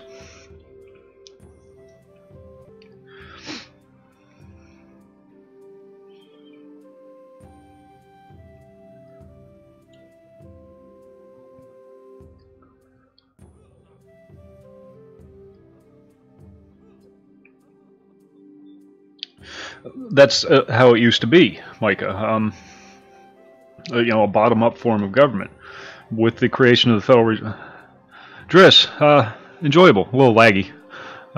Sorry, we're on a rant here. The creation of the Federal Reserve indicates, or is the well, I'd even go back a little earlier than that, with the Civil War. Lincoln did a lot to damage our power structure in the United States.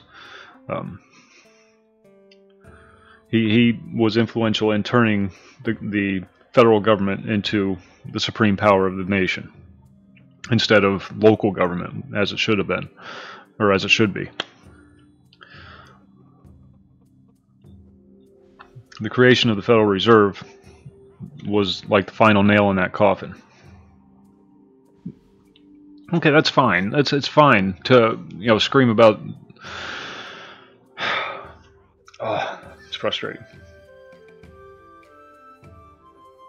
We allow them to have power. We're doing that by our complacency, by our not voting, by our voting for the wrong candidates. We are putting the people into office that they want us to put into office.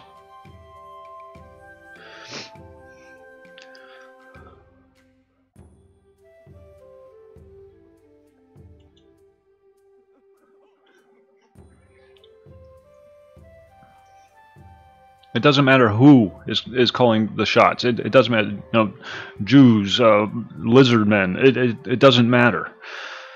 What matters is that we're allowing that to happen because we're too lazy. We're just too freaking lazy as a nation. You are not going to get these people out of office when half this country is dependent on that government for their existence. You're not. And the only way this problem is going to correct itself now is for the entire system to collapse. It's too late. You're not going to fix it by marching on Capitol Hill. It's not going to happen.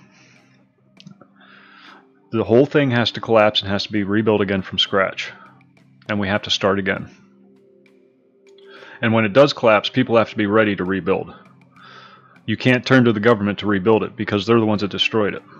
People have to be ready to rebuild it on their own. People have to make the effort.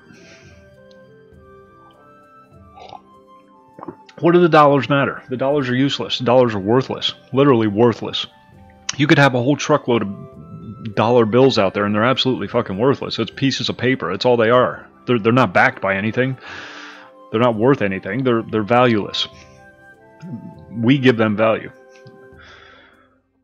And the value of those dollars is diminishing at an alarming pace. I ran out of adjectives.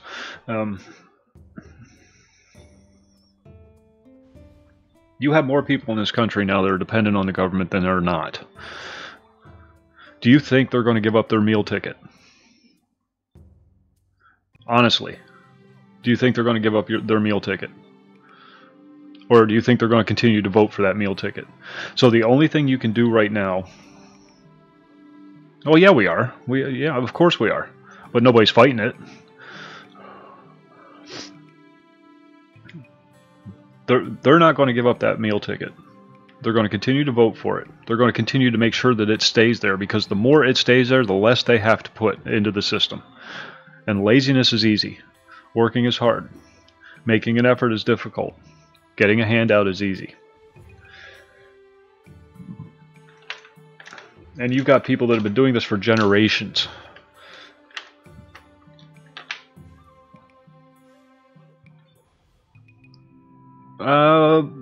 Censored, maybe. Taking people off the internet isn't censoring people. You can't fight a war against an enemy by using the enemy's tools. You can't. Facebook, YouTube, whatnot, you can't use those platforms to fight Facebook, YouTube. You can't. They've chosen what they want to do. And, you know, like it or hate it, agree with it or disagree it, it's irrelevant. It's going to happen, and there's not a goddamn thing you or I can do about it. Nothing. You can scream censorship all you want. It's not censorship. They're not a government entity. Only the government can censor people.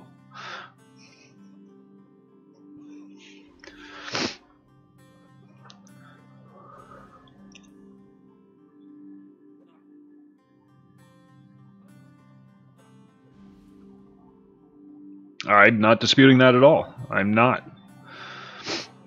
But that's because we allowed it to happen.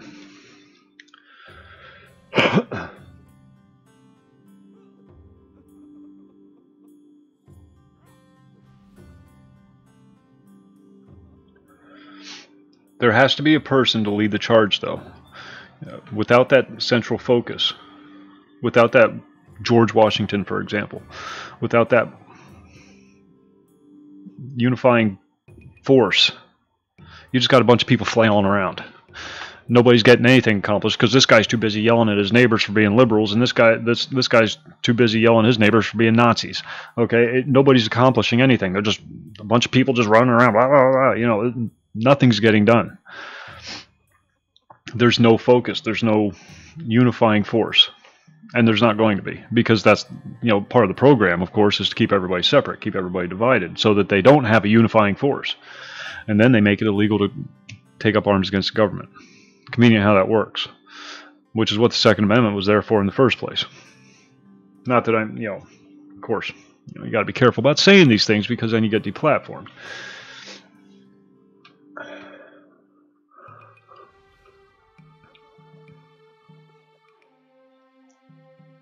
Virtually get away with murder? We literally get away with murder. Literally. Gaddafi was murdered. That wasn't an act of war. Our government decided that we wanted him dead. We weren't at war with Libya.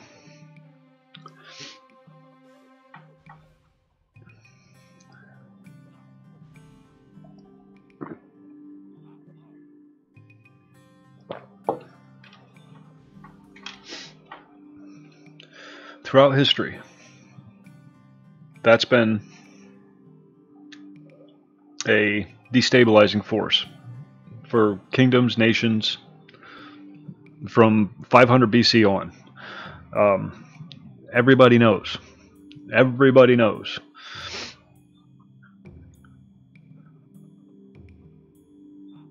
Just the average person is too stupid to do anything about it. And what are you going to do? What are you going to do? You can get angry about it, you can rail about it, but the simple fact is they're better at this game than I am. They're better at this game than you are. They've been doing it a hell of a lot longer. So how do you fix it? We had it fixed. We had the solution in this nation. This nation had the solution. And then we got complacent. We let our guard down. That's why they tried so hard to get that foothold.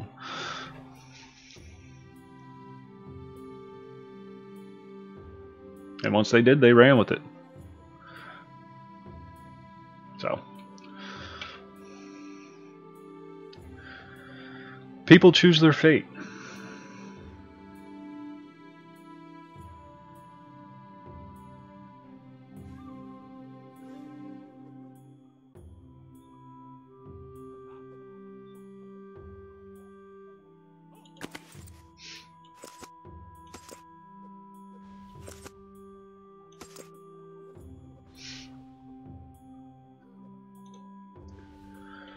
Even when they're not aware of it.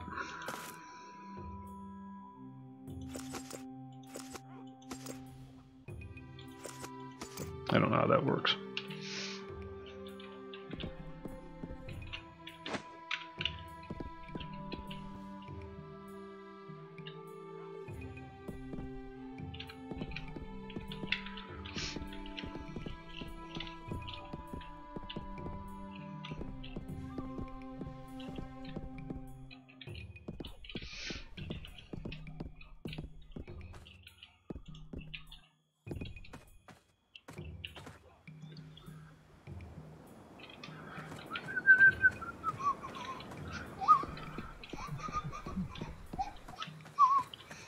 If it's a cause that you believe strongly enough in, you'll do something about it.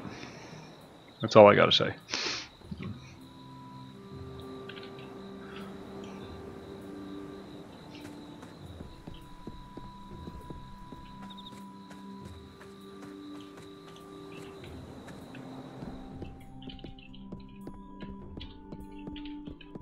Let me teach you. Ooh, new stuff.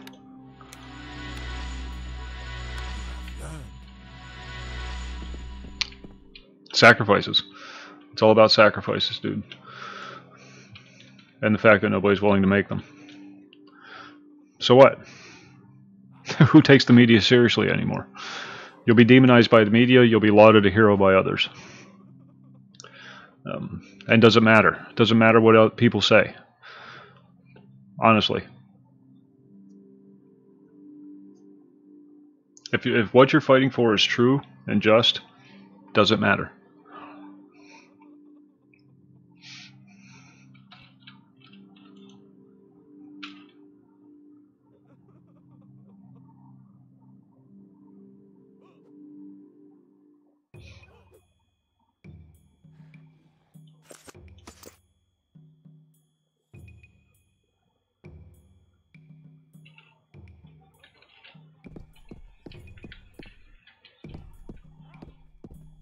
Sensei.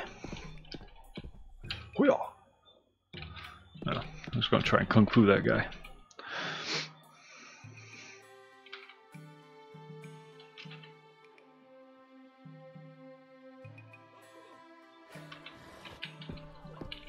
It's a scary proposition. And this is not a dig, so don't take it that way, because I'm just as guilty of it as anybody. It's a scary thing to make that ultimate sacrifice. It makes you feel like you're accomplishing something when you go onto the internet and complain about these things.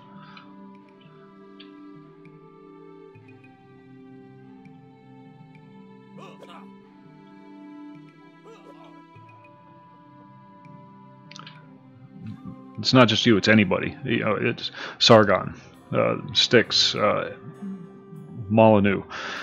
All these people, makes them feel like they're accomplishing something because they're at least being vocal, they're at least saying the thing, but they're just words. And and me too. But I got a family. I don't want to jeopardize my family. How far do you have to be pushed before you're willing to make that ultimate sacrifice?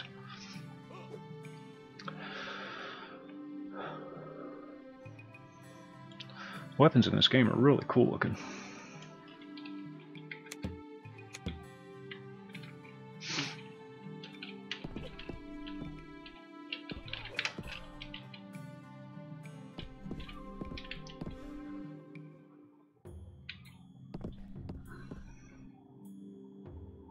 My wares are fine. And part of the strategy, and this is why I say they're better at it than we are, is because they know that in order to keep us from pushing back, they have to keep us decentralized. They have to keep us divided, fragmented.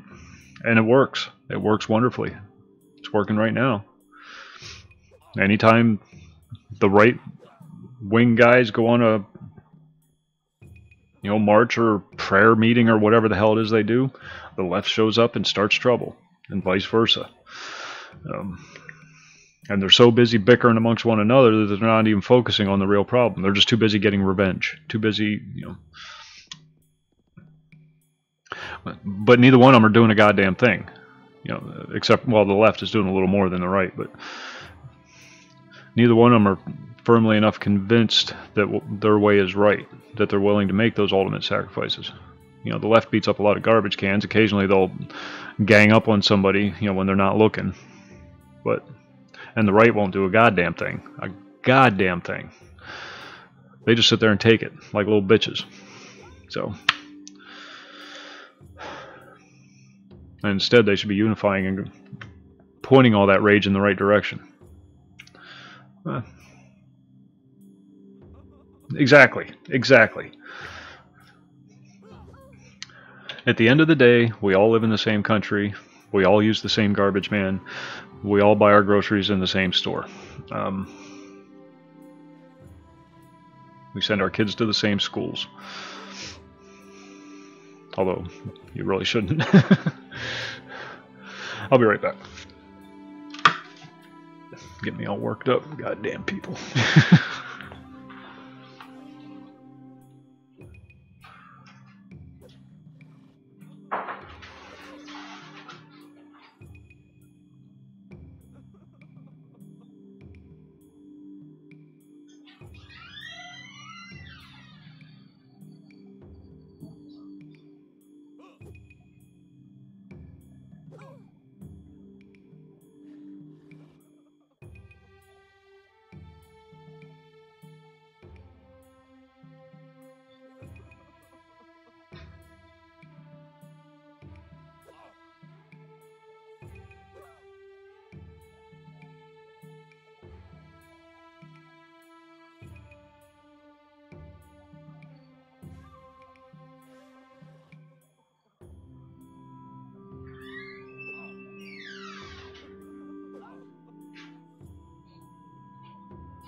You know what's really sad about this is the ones that are closest to the answer are the Russians and the Chinese.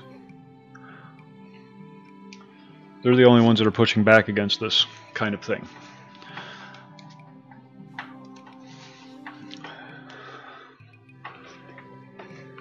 I mean, they're creating their own problems, mind you, but you know, those are internal problems. Problems of their own doing. They're not problems due to outside influences. Oh, that could be argued, of course, you know, because they're insidious. They get their grubby little fingers into everything, and they're subtle. Yeah. I don't know. I think Putin would put Benjamin Netanyahu in a headlock if he got the chance. Not trying to be a big old Putin fanboy or anything like that. Hey, it's another player.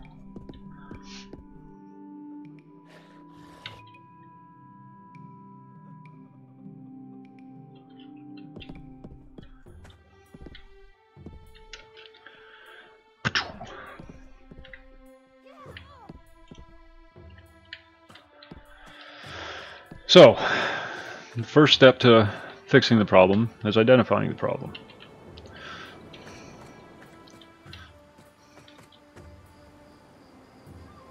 It did, and then it collapsed with the fall of the Soviet Union.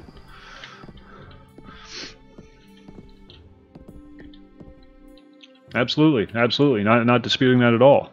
But now Russia's a Christian nation.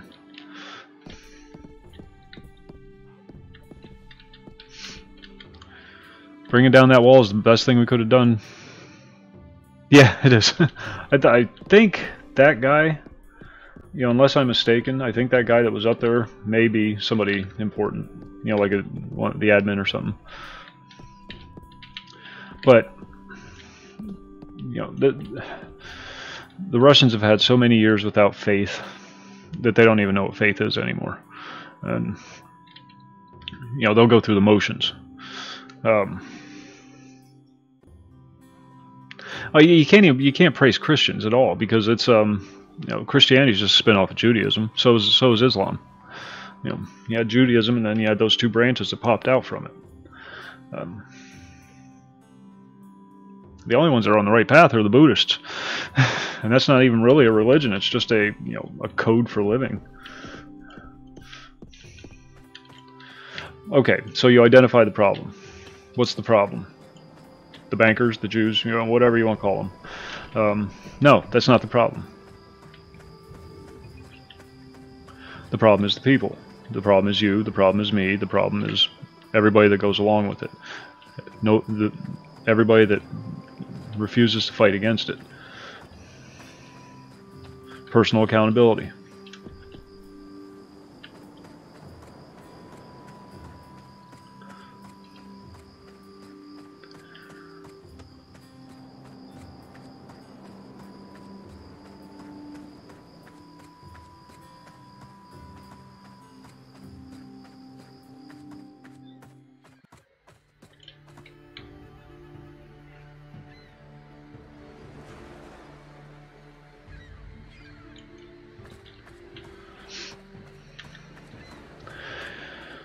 People can't take power unless you allow them to take power.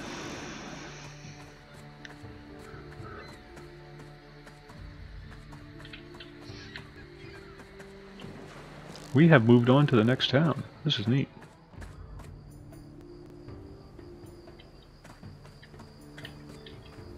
Yeah, and there's... Oh, God. I don't even like getting into that because there's... Oh, it's easy to say the Jews, the Jews, the Jews. That's the same thing that got us into the trouble. That's the same mindset that got us into the trouble in the Middle East. It's...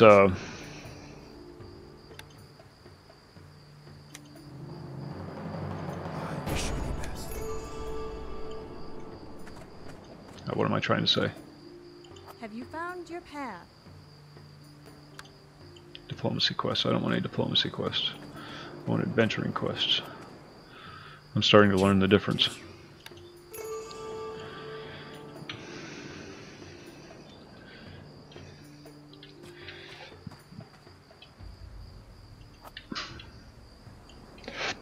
Oh, excuse me.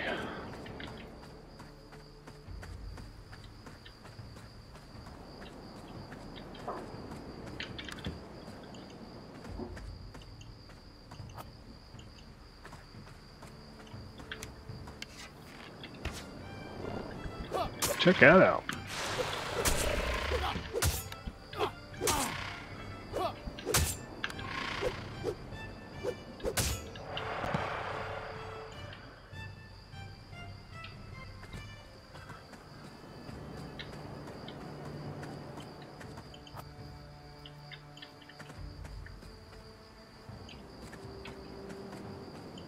I saw a tropical tree over here somewhere. There it is.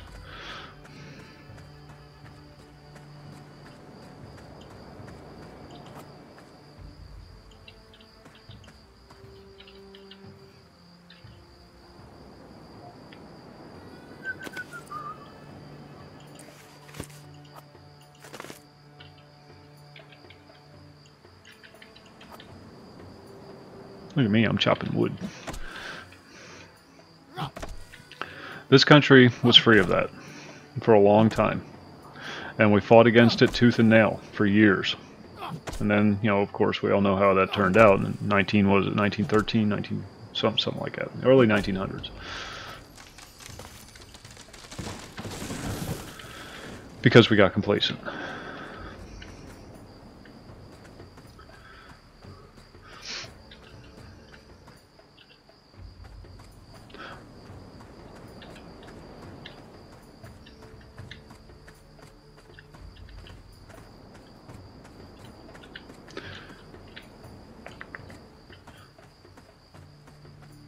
So how do you fix it? How do you fix it? Can you fix it?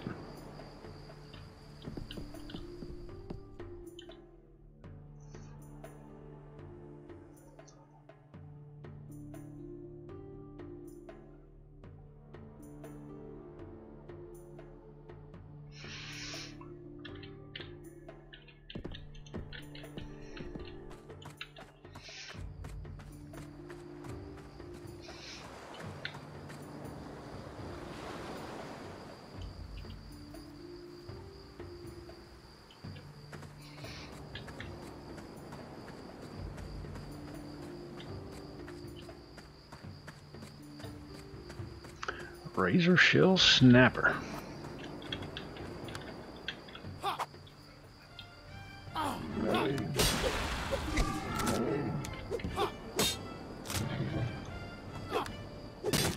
Ooh, this one's yellow.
Woot, we're harvesting.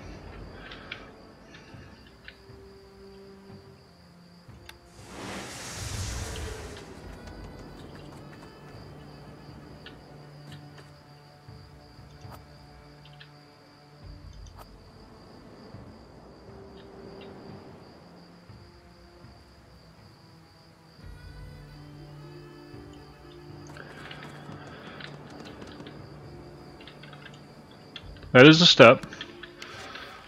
Yep, that is most definitely a step.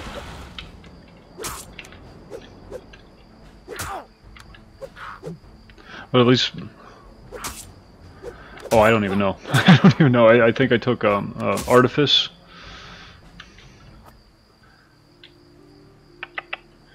I wouldn't even know how to tell.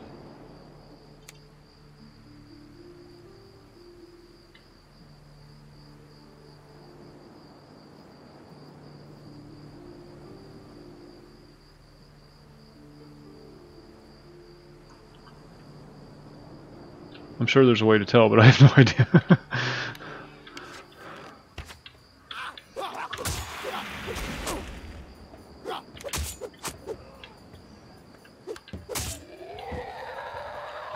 I know it involves chopping trees and smashing rocks.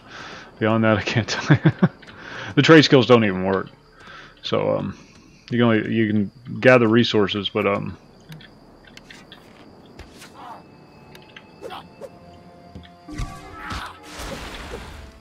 don't think you can do anything with them yet.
I got 6 of them damn things? Jesus. This guy should be more careful with his shit.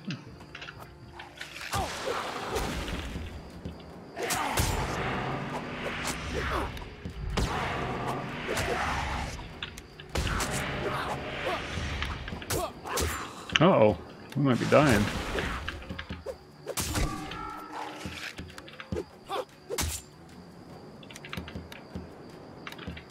AoE doesn't seem to work very well.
Well, I don't know what that does, but we got some more.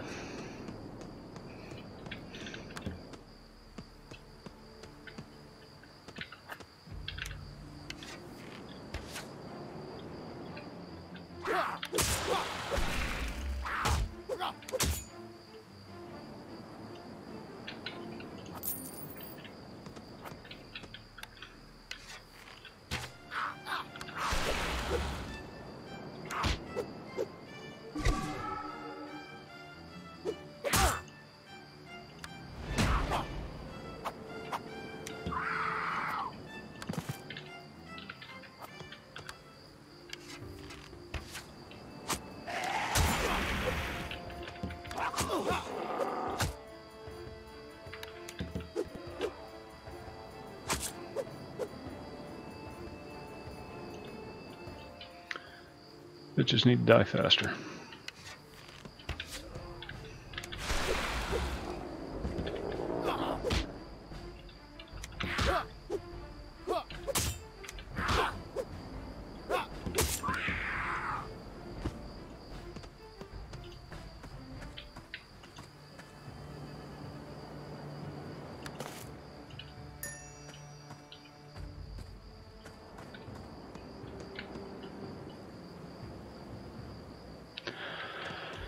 Yeah, the Syria thing's a potential powder keg.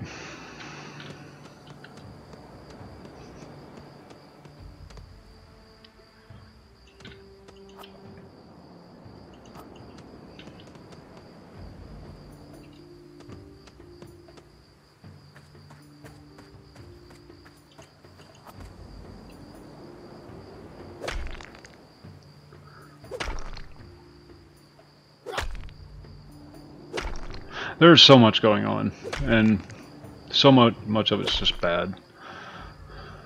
Maybe it's time to just do a big old reset.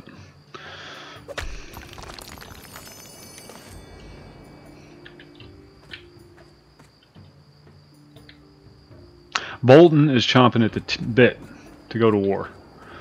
Bolton is a war hawk.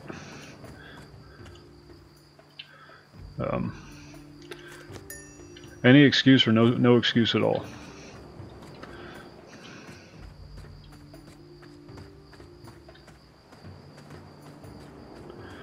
Yeah, see, there you go.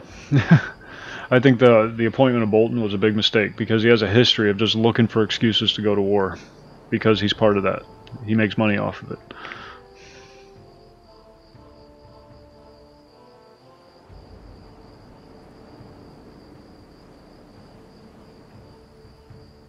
Yeah, well. Last one started because of Poland, you know.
One more. Oh, we'll just wait for this one to repop. How about that?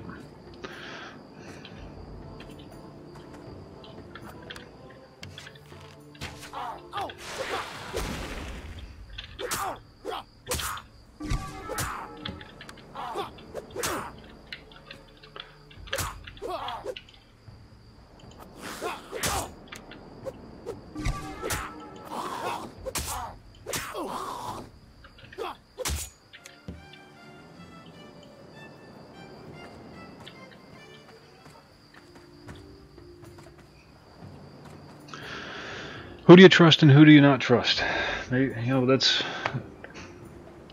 Very indicative of the dissension that they formulated over the years.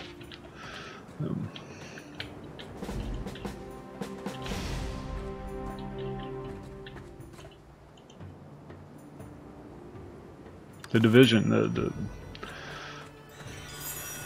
how do you get people to stop trusting each other? Or, I mean, to stop unifying, to stop banding together. You get them to start distrusting one another.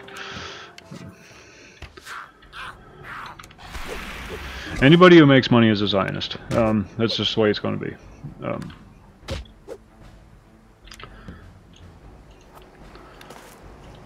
So what do you do? How do you...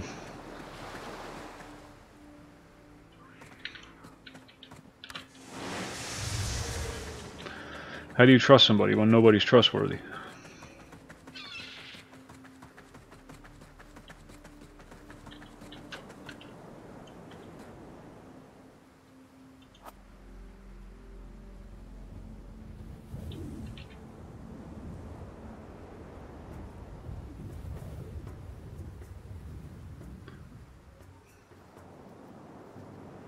I don't know what the hell I'm doing.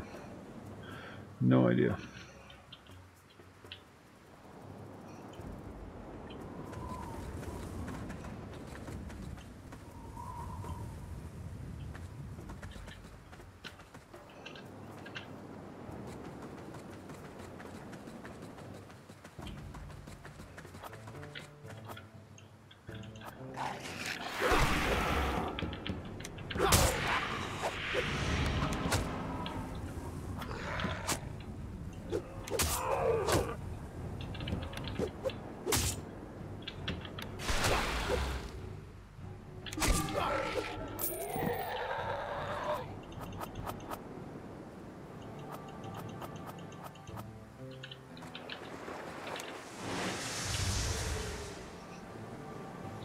Yeah, but you don't trust any businessman either because, you know, they're beholden to the system.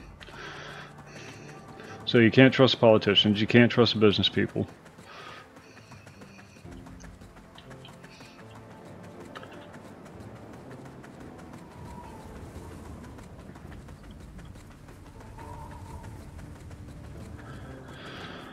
I honestly think there's more to Trump than meets the eye. I'm not saying he's without fault. I'm not saying that at all. But I think he has a strategy, a plan. And remember, this is a guy who keeps all his business dealings in his head. He remembers business dealings from 10, 20 years ago. Numbers, names, dates, places, times. That's what made him such a good businessman in the first place.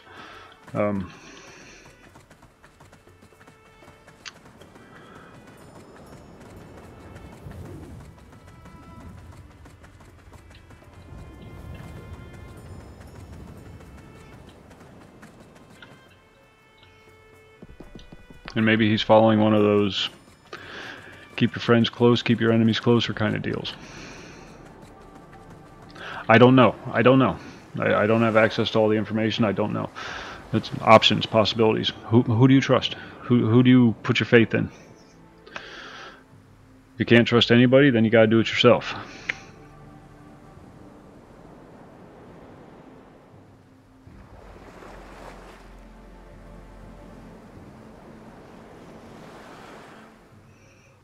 But when you're making these arguments with people, you're not going to convince anybody of anything by saying, it's the Jews, it's the Jews, it's the Jews. Whether it is or not is irrelevant.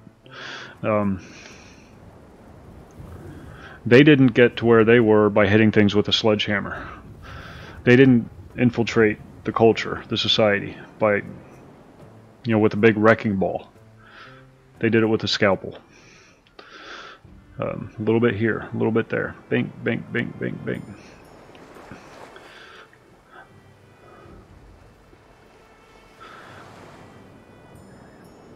The red pill isn't one big pill. It's a treatment over time. You have to show people how to find the truth. You can't show them the truth.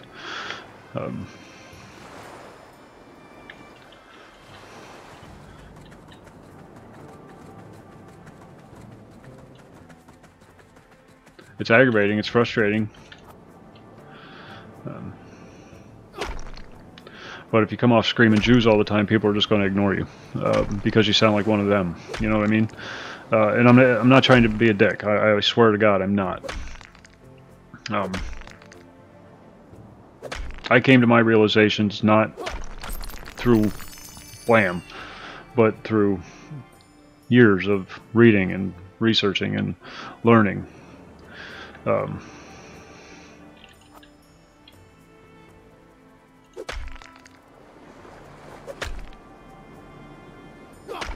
Listening, talking, listening to both sides, listening to any side. Well, that's...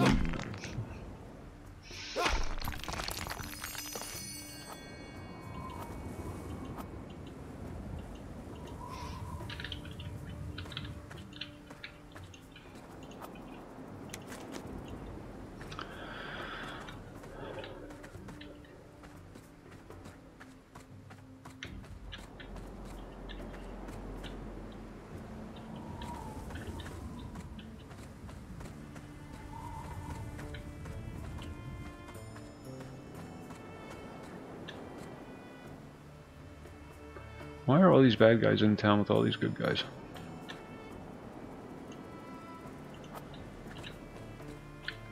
Come here.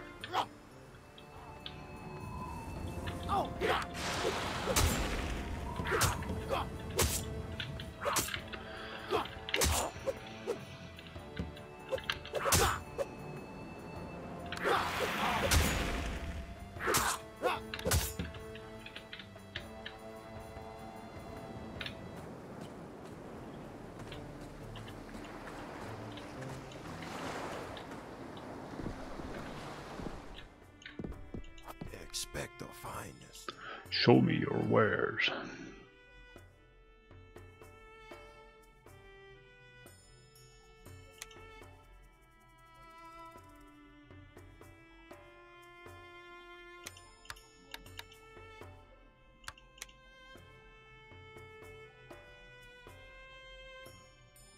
You always have plenty to eat.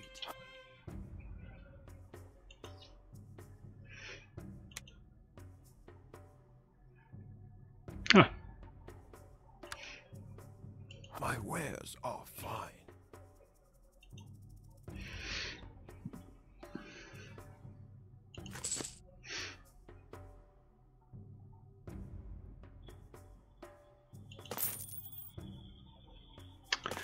Don't need it. Don't need it. Don't need it.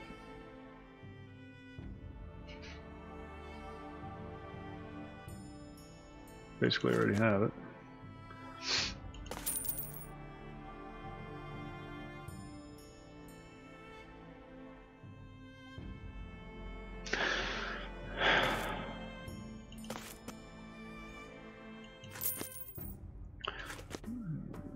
That, the comfortable life thing,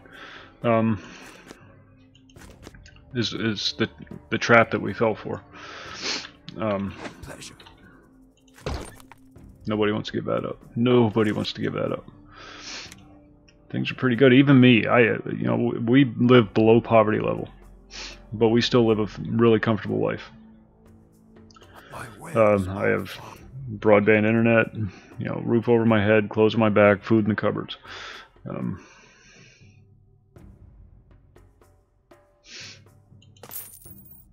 that's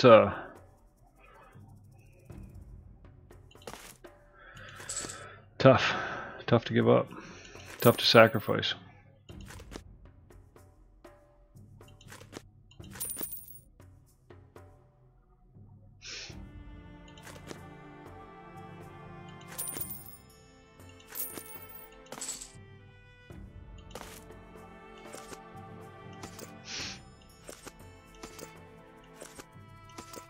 Moon and stars.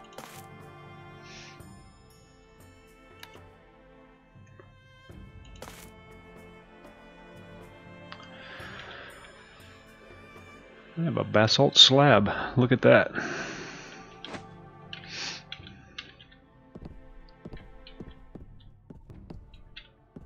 Good day.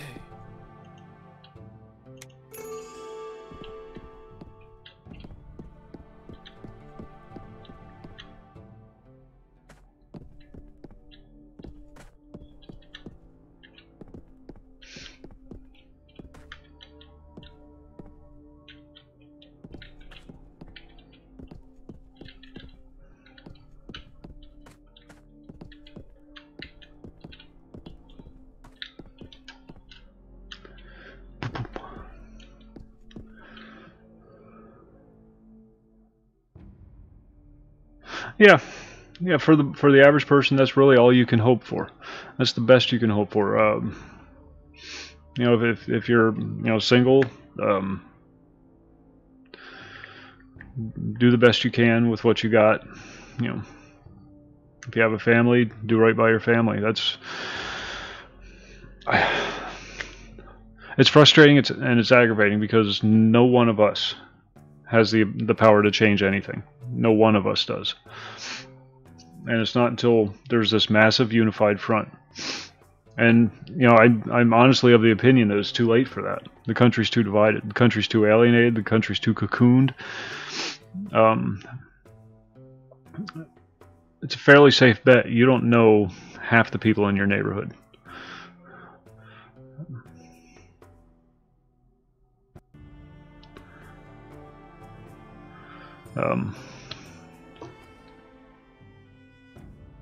That's by design.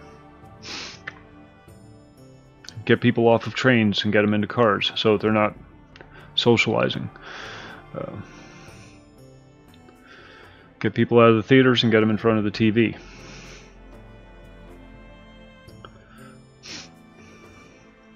Get people out of the community centers and put them on their cell phones. You're given the illusion of socializing with the social networking and whatnot, even to an extent what we're doing here. Although with here, we have more back and forth. I don't know. I think the internet might have been a mistake on their part. It opened up a lot of communication options for people. Unfortunately, most of them get abused or frittered away.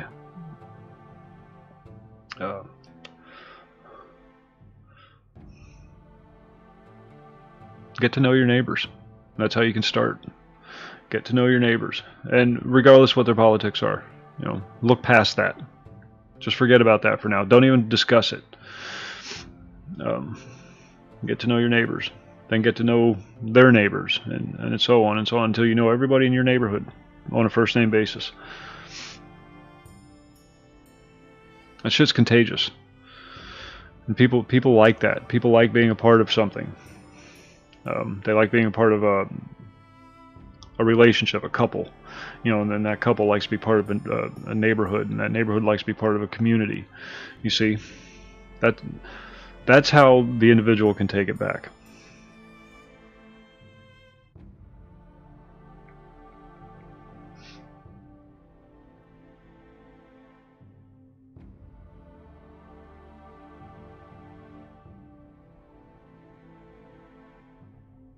One guy can make a small difference, and there's a ripple effect that can occur.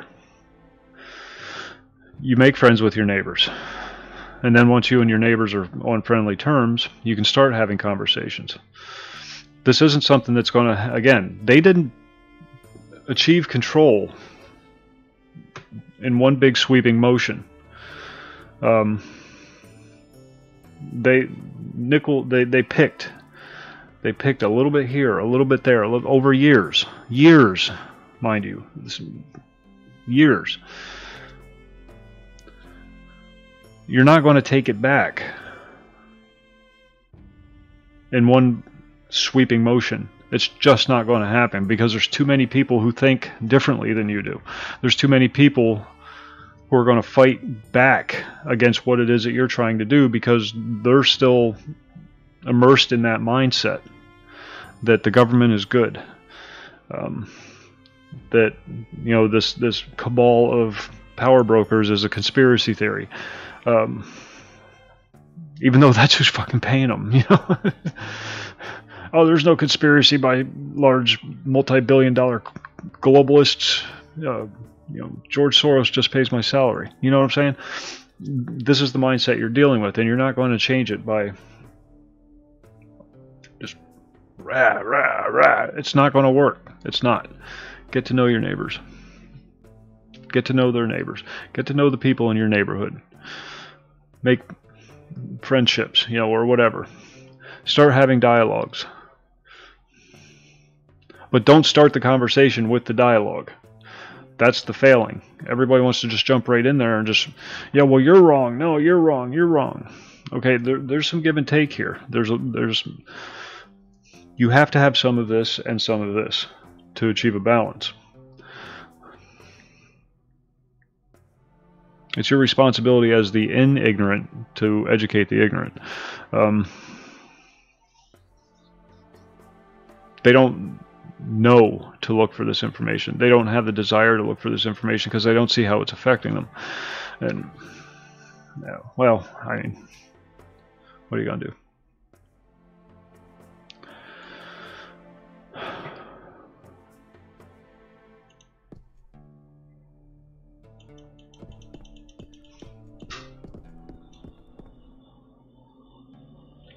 But you don't try to open their eyes. And that's the thing, dispersing. That's the point I'm trying to make. You can't open somebody's eyes. I can't have a conversation with a Christian and get them to see things my way. I can't, because they have faith in their belief system. Nothing I say is going to change their mind. All you can do is try to get them to see it for themselves.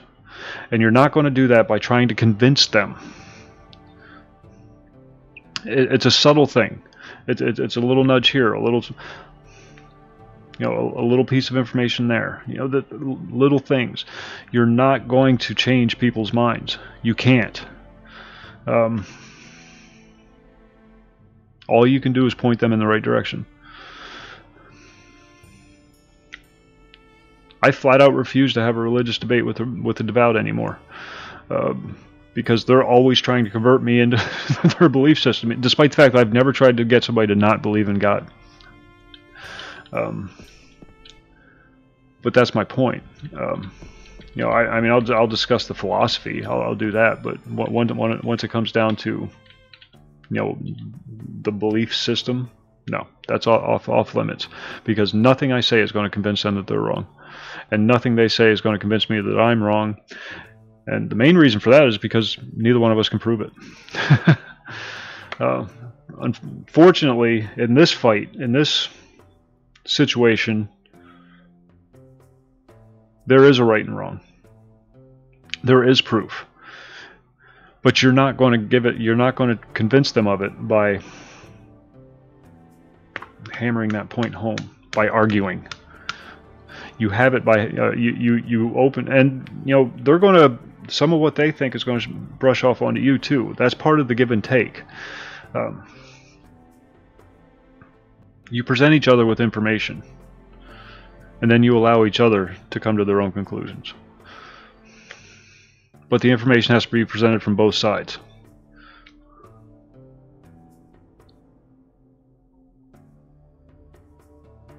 I tried the hammer method, with my mom, who was a 2-time Obama voter, and then I stopped because I realized I was just beating my head against the wall. There's nothing I'm going to do to convince her otherwise, because she's just not that motivated to go out and get the information herself.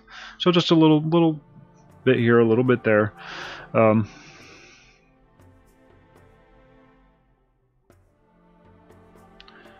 eventually she started looking for the information herself, because it's an addictive thing. Knowledge is an addictive thing. You learn a little bit, it opens your eyes a little bit, and then you want to see more and more and more and more and more. That's the process. That's the process. They've spent years reversing that process, getting people to stop looking for the information, hiding the information. History's not taught in schools anymore. The information that is given is heavily modified, heavily adjusted. The victors write the history books.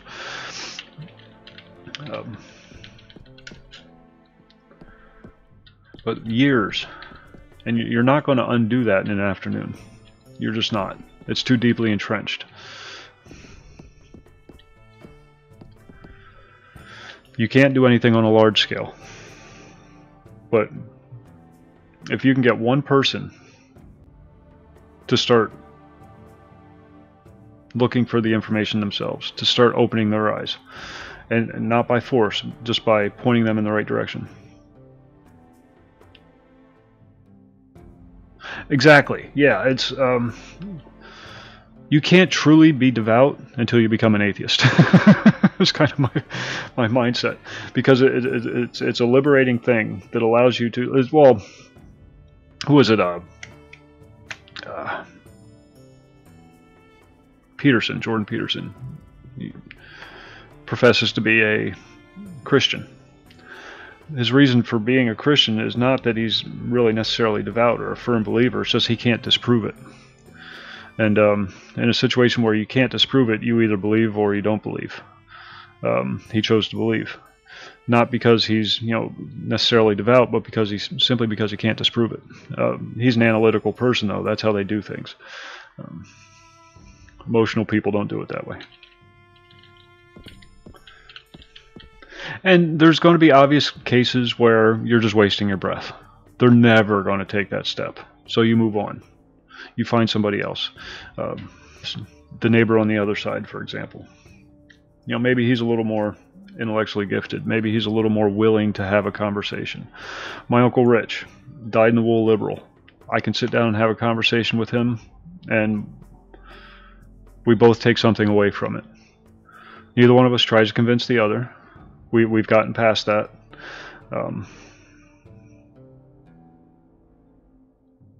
And they're good conversations.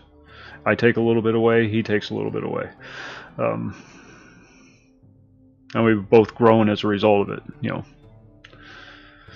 There is no right, there is no left. You can't have that, because those are extremes. You need the balance. And don't call it centrist, because that's just another group. It's balance. You need some of this and you need some of this. And we as a culture, we need some liberals. We need some conservatives, because it's the liberals who come up with the ideas, but they can't implement them. It's the conservatives who implement the ideas. Both elements are necessary for the society to work. These are the dreamers, these are the doers.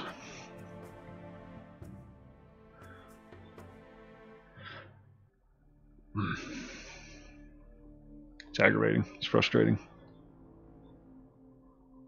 Jesus Christ. Inmates demand a living wage.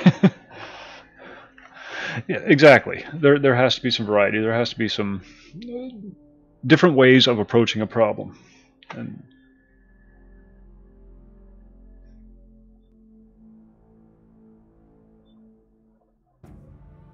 yeah. If everybody thought the same way, we'd just be a bunch of automatons, and it really wouldn't be worth living.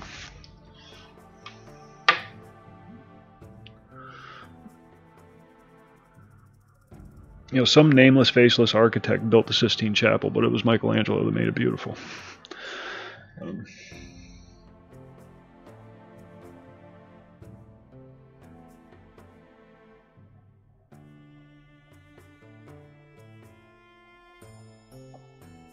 I'm a firm supporter of religion, despite my beliefs.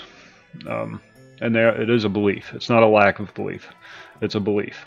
Atheism is a belief. I believe there is no divine being. Okay, let's get that straight right now. But I'm a firm believer in religion, because there are... Yeah, it did. And some... blood, some would say it was a justified death, because from what I gather, the guy who came over from EQ to put this team together to build this game was a bit of an asshole. And the timing was bad, the launch was bad, everything about it was bad. It's not, the game's good. Once they got it all working and everything, they ended up putting together a good game. It's just everything behind it was bad. So.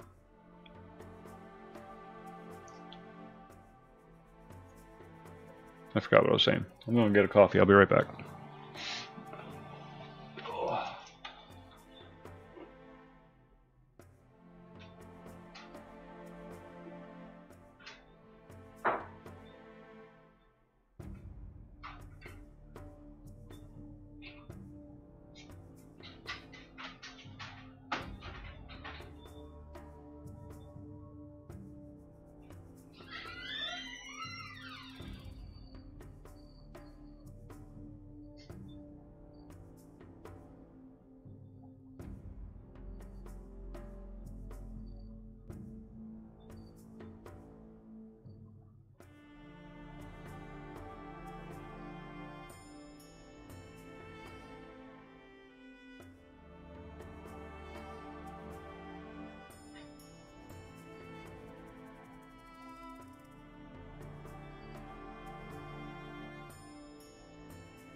Oh yeah, yeah, definitely unforgiving.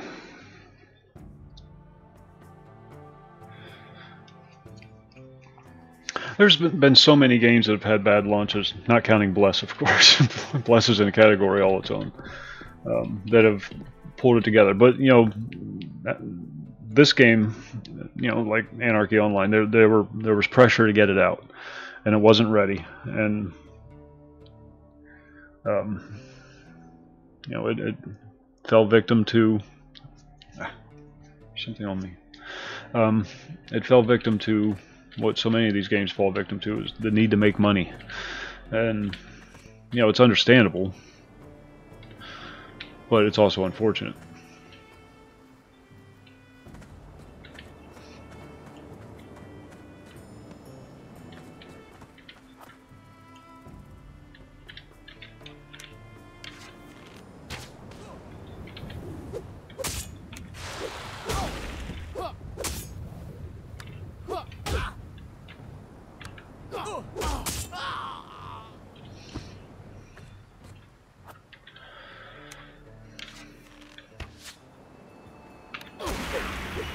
These guys are kind of cool looking.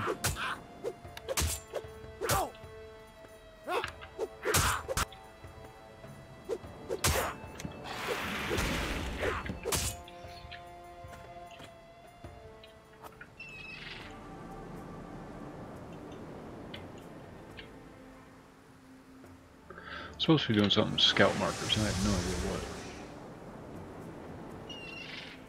Oh god, scout marker number 1's way up there.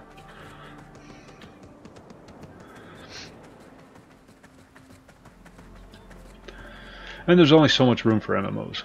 There's only so many people that play them. And that number is getting smaller and smaller every year.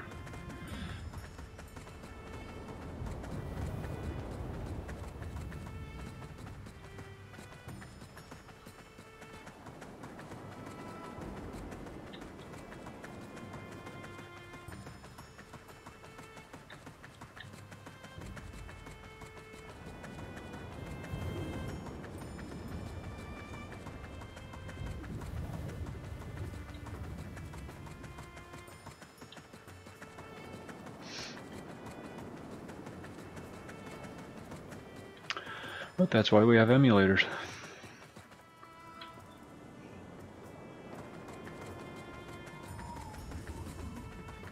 Oh good, good.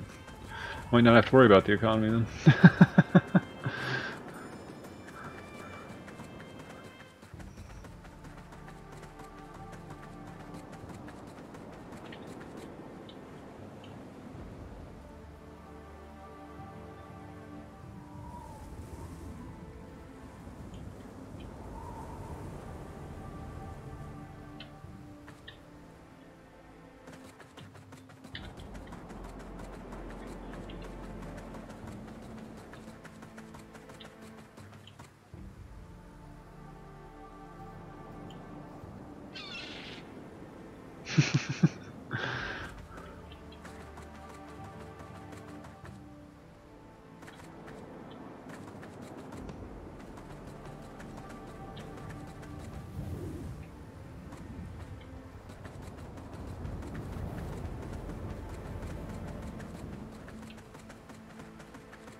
Another character I played with stealth ability. The stealth only lasted a little while, so I was kind of nervous about that. Well, this guy seems to last for a little while.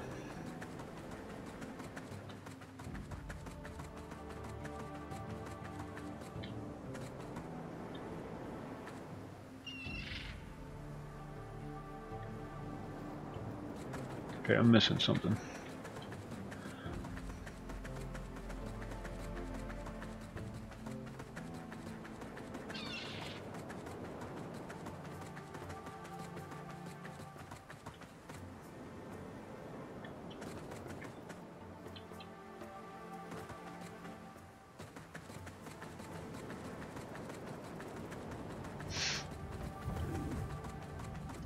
The ultimate hilariousness of this whole fiasco that we're dealing with, you know, powers and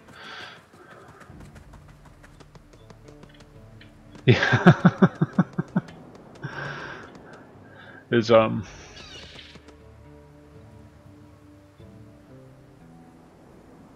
this is a temporary situation. Life on this planet. It's very much a temporary situation. Eventually, it's going to get, you know, sucked into the sun or something like that. No, obviously not within our lifetimes. At any given point, an asteroid could crash into the planet and just wipe out life as we know it. And I'm not saying, you know, don't make your time here worthwhile or whatever.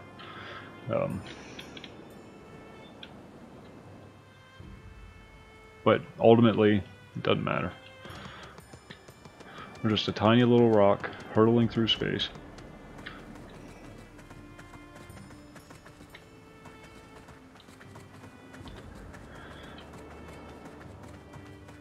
So while you are here, do some good. Where the hell is it?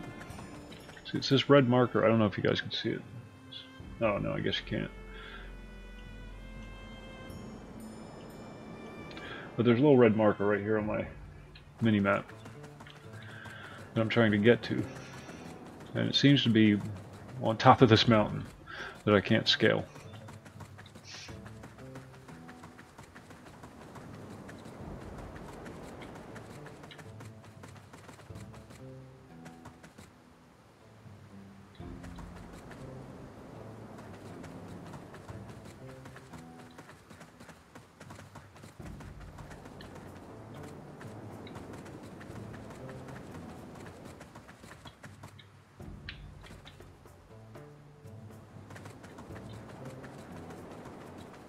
Seems like it.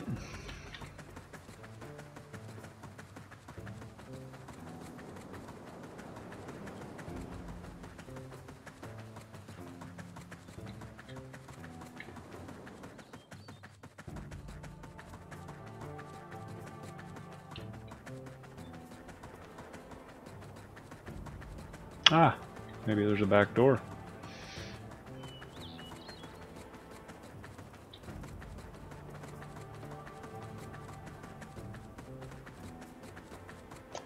That's what I'm thinking.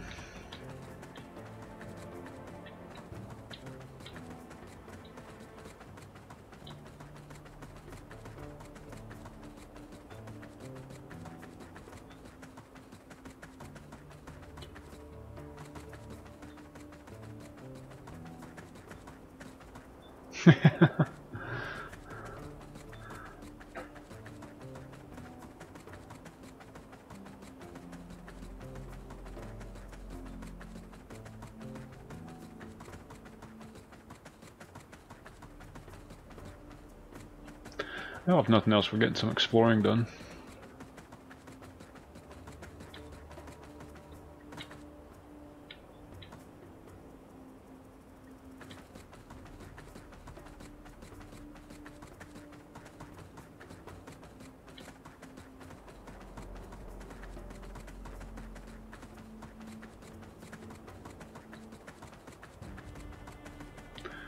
Don't mind me, fellas.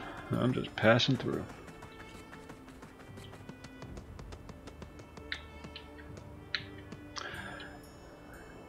Curious to see if there's any falling damage.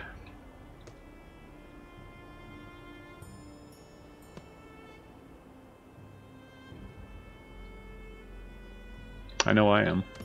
Whoa. Yes, there's falling damage.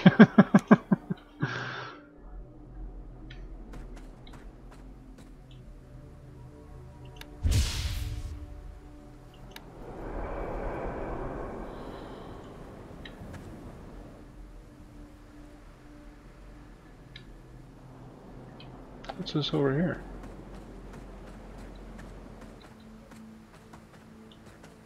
Who are you?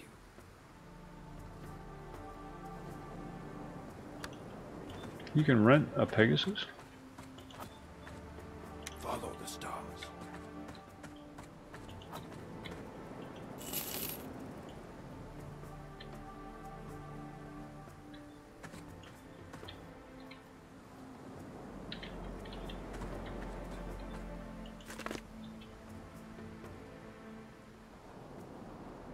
Well, now what the hell do I do?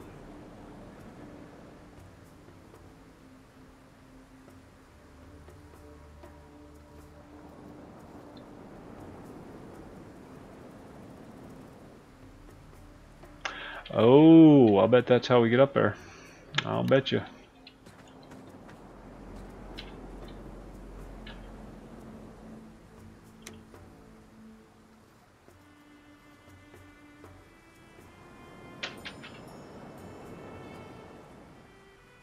Where the hell is it? Ah, there we go.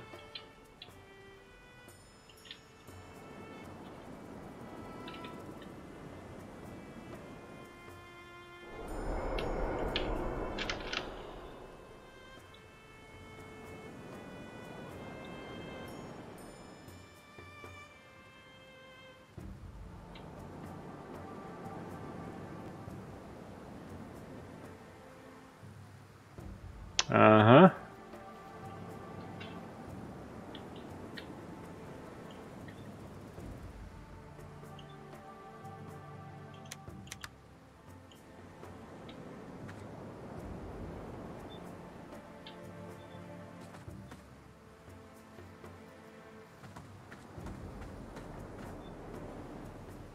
Still don't know where our damn marker is, though.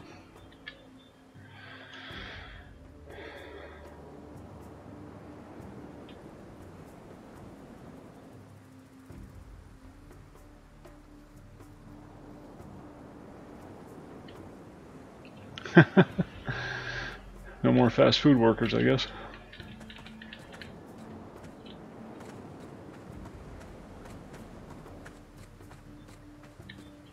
Take that, $15 an hour minimum wage.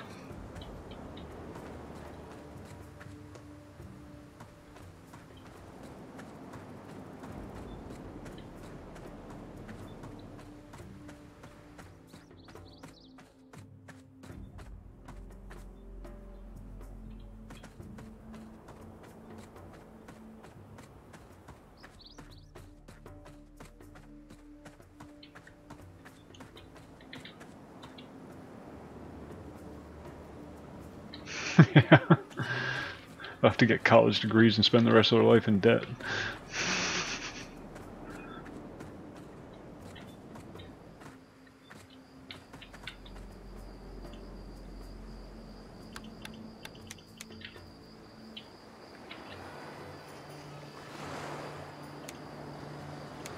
What? Oh man, I'm stuck. I can't get down.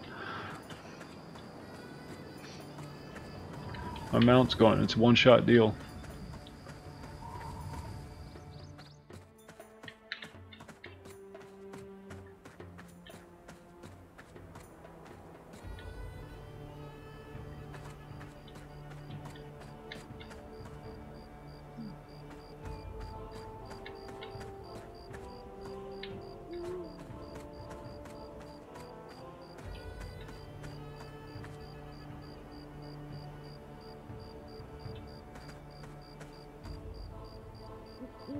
I have no idea what the hell I'm doing. No idea.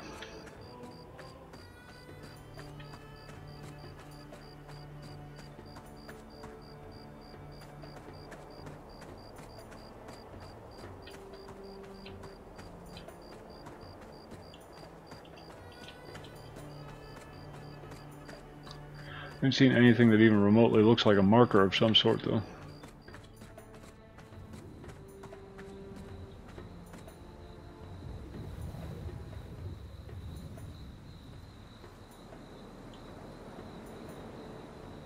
Wait, there's a cave over there. I'm thinking. Okay, how do we go back to our bind point?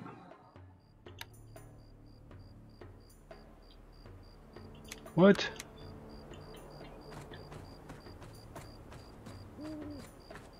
I gotta go buy another horse.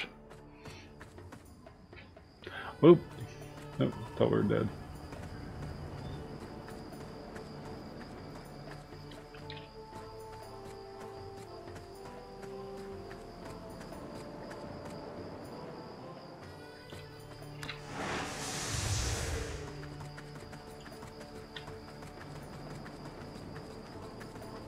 Shit, I don't even know where we are.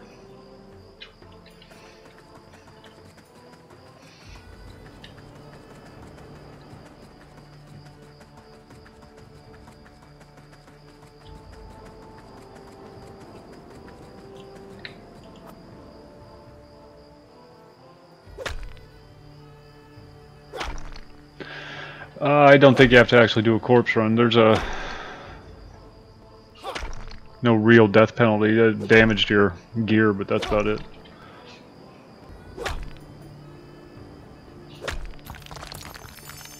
Like WoW, more like WoW.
Look at that.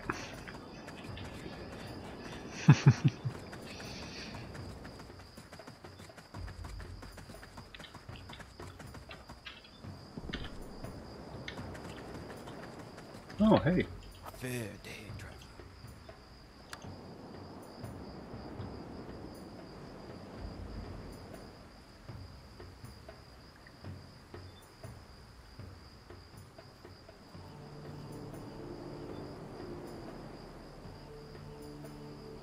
Well, that's a tough call.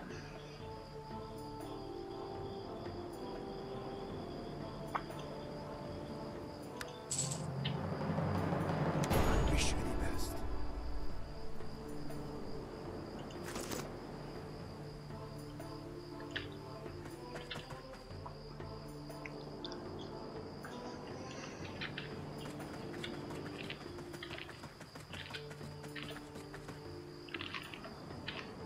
Where's the damn Pegasus guy?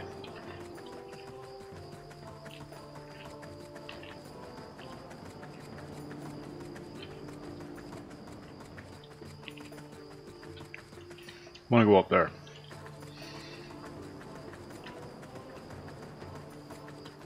There he is.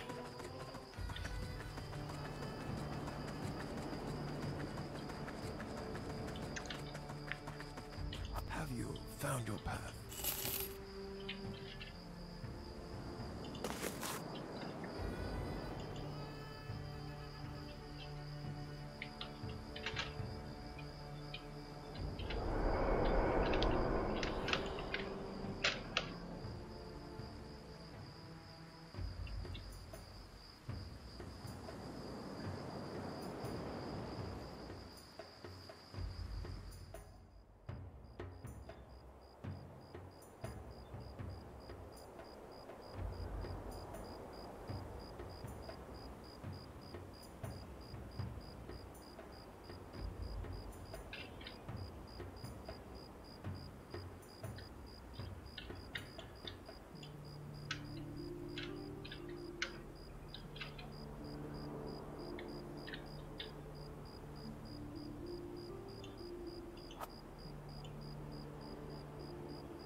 Well, let's get to killing.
kind of cool looking.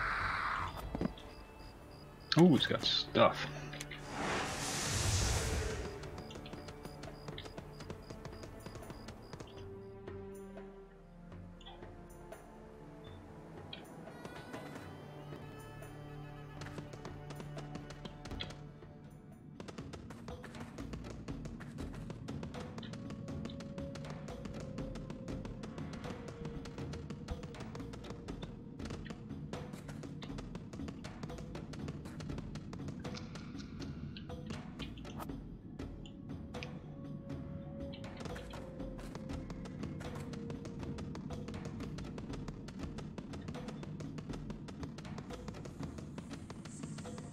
Feels like I'm cheating.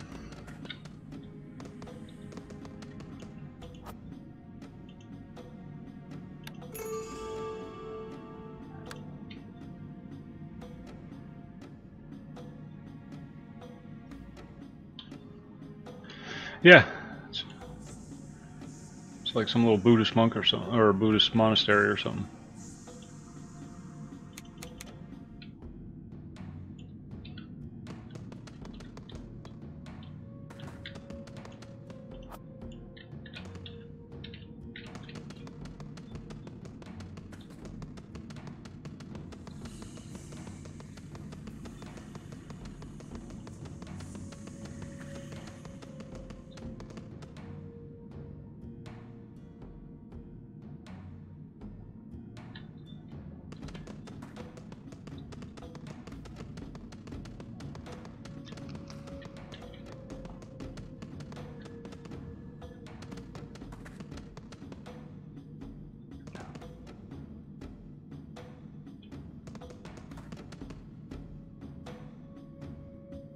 Is that an elevator? I really freaking hope not.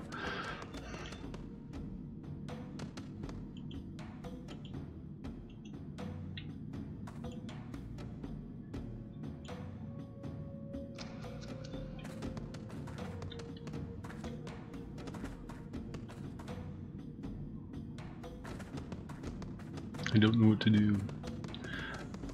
Tempted to just jump in there and see what happens.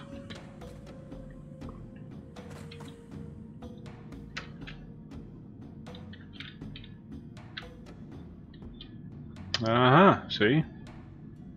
Paid off.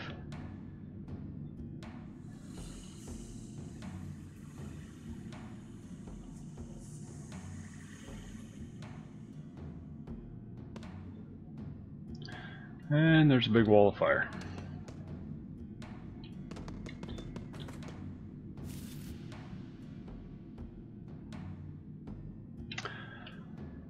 Not very hopeful that this is going to turn out well. No, I can't even go through it.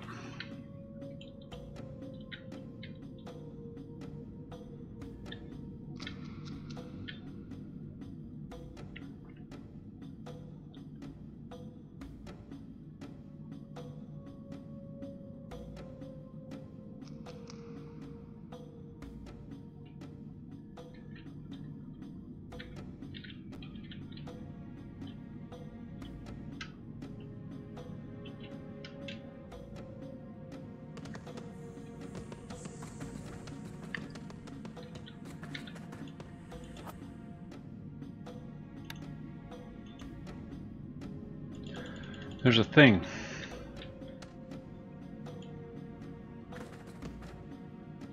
You feel an evil presence within the temple of the ancestors, and you sense that it has noticed you as well.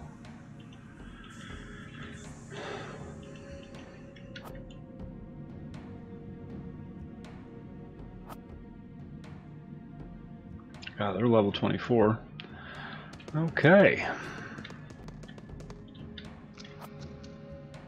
That's level 18.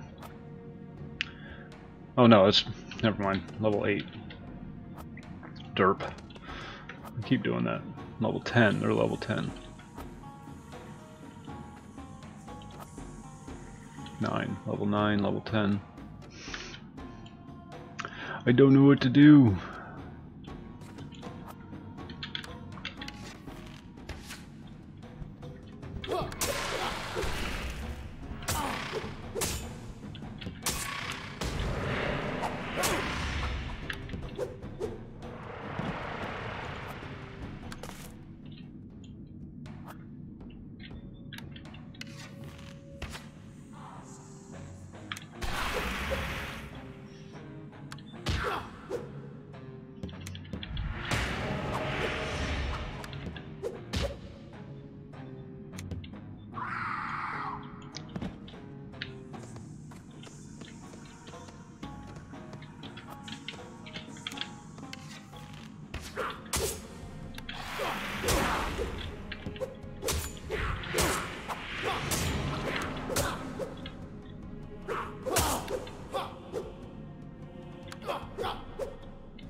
This is just a newbie zone.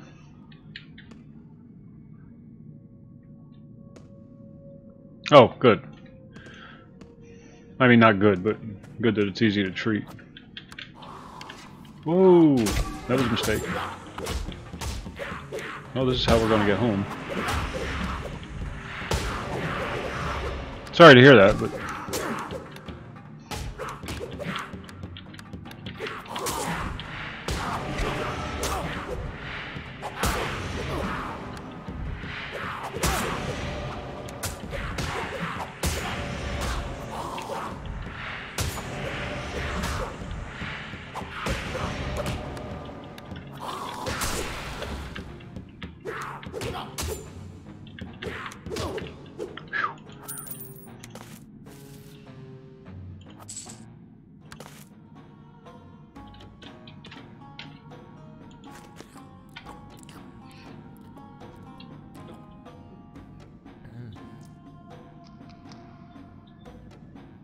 Yeah. Well, I don't know how I'm going to get back, so it probably would have been kind of a blessing in disguise.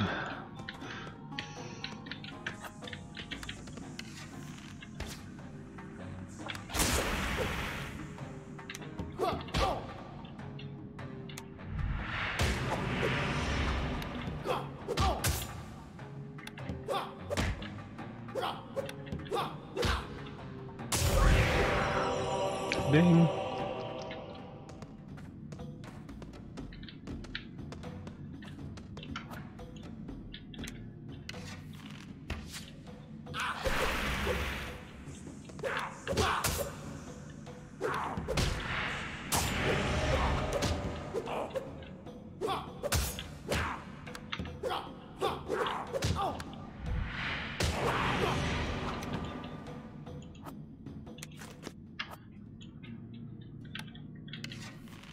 I can't. I tried going through it. I can't.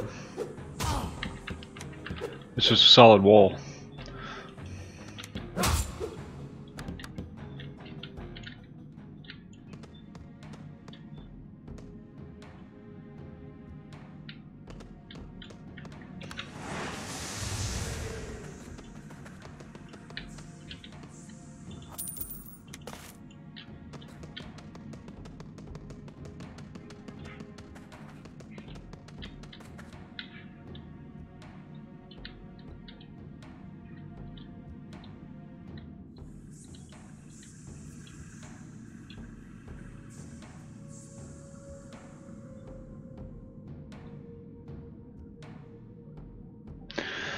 Yeah, we use the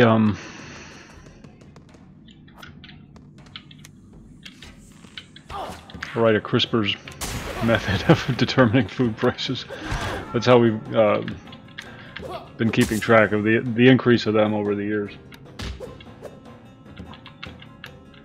In the 7 years that we've been together, they've gone up $1 plus.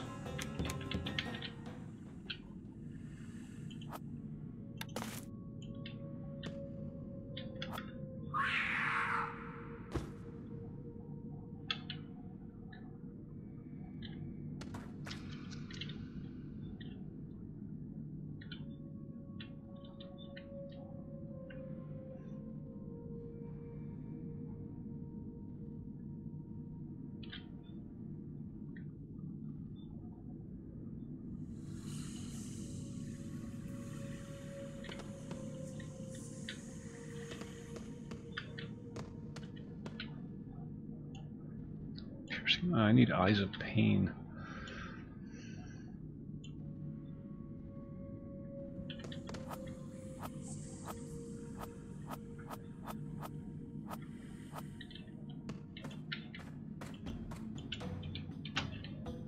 I don't have anything that will interact with that in any way, shape, or form.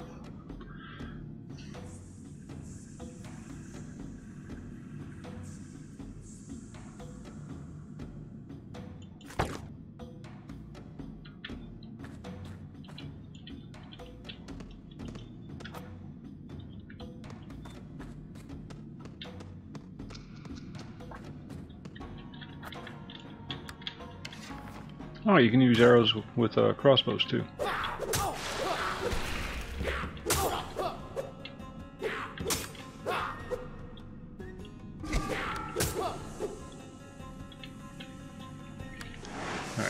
Let's get stealthy.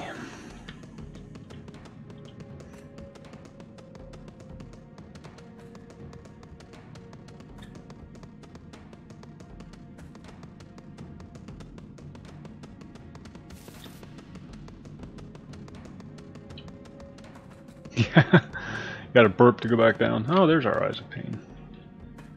All right, and there's our Warlocks. Okay.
Yeah, it is.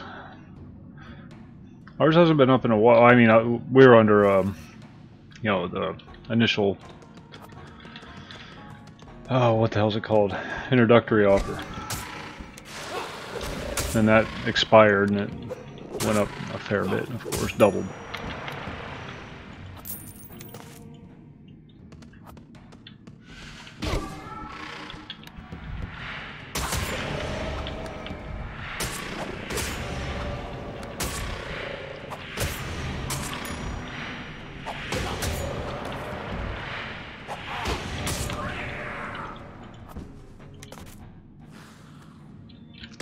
Oh, hey.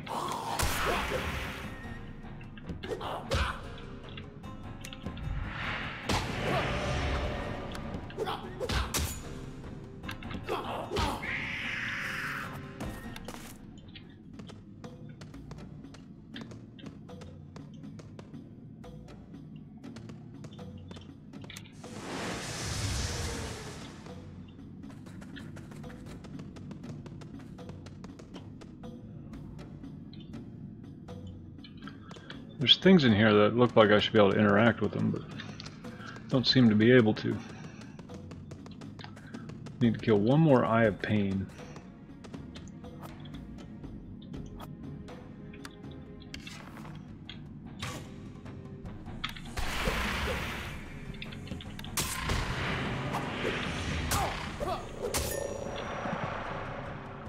And that's it.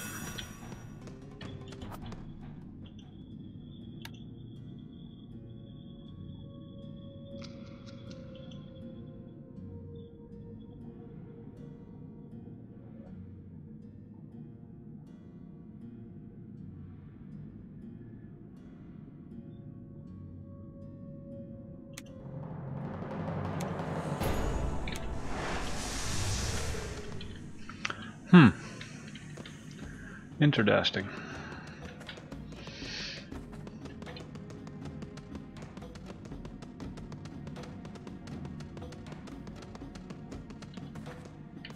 Hey, that guy's back.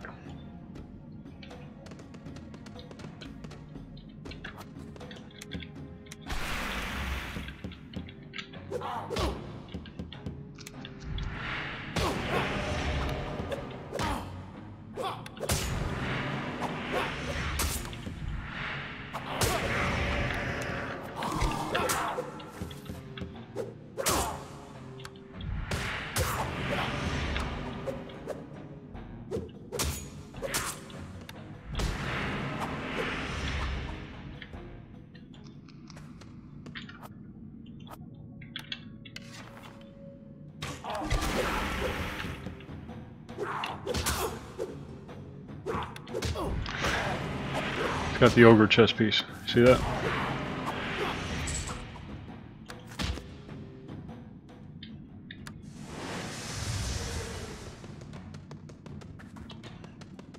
Alright, now how the hell do I get out of here?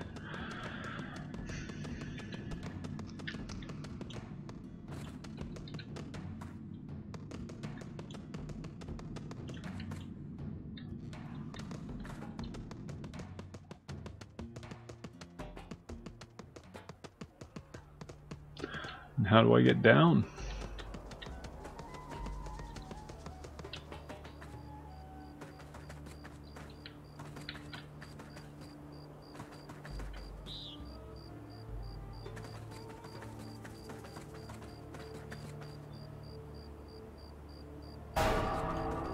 That's how. Alright, on that note, I think I'm going to wrap up for the evening. Thank you for a very enjoyable chat. It was fun. I will see you folks tomorrow night. I don't know what I'm doing tomorrow night. We'll figure it out sometime tomorrow. If there's any requests, you know, throw it in the Discord. And, yeah, it's a very effective, very effective traveling method. So I'll see you folks tomorrow night, and have a good night. And Micah, I hope work goes well and uneventful.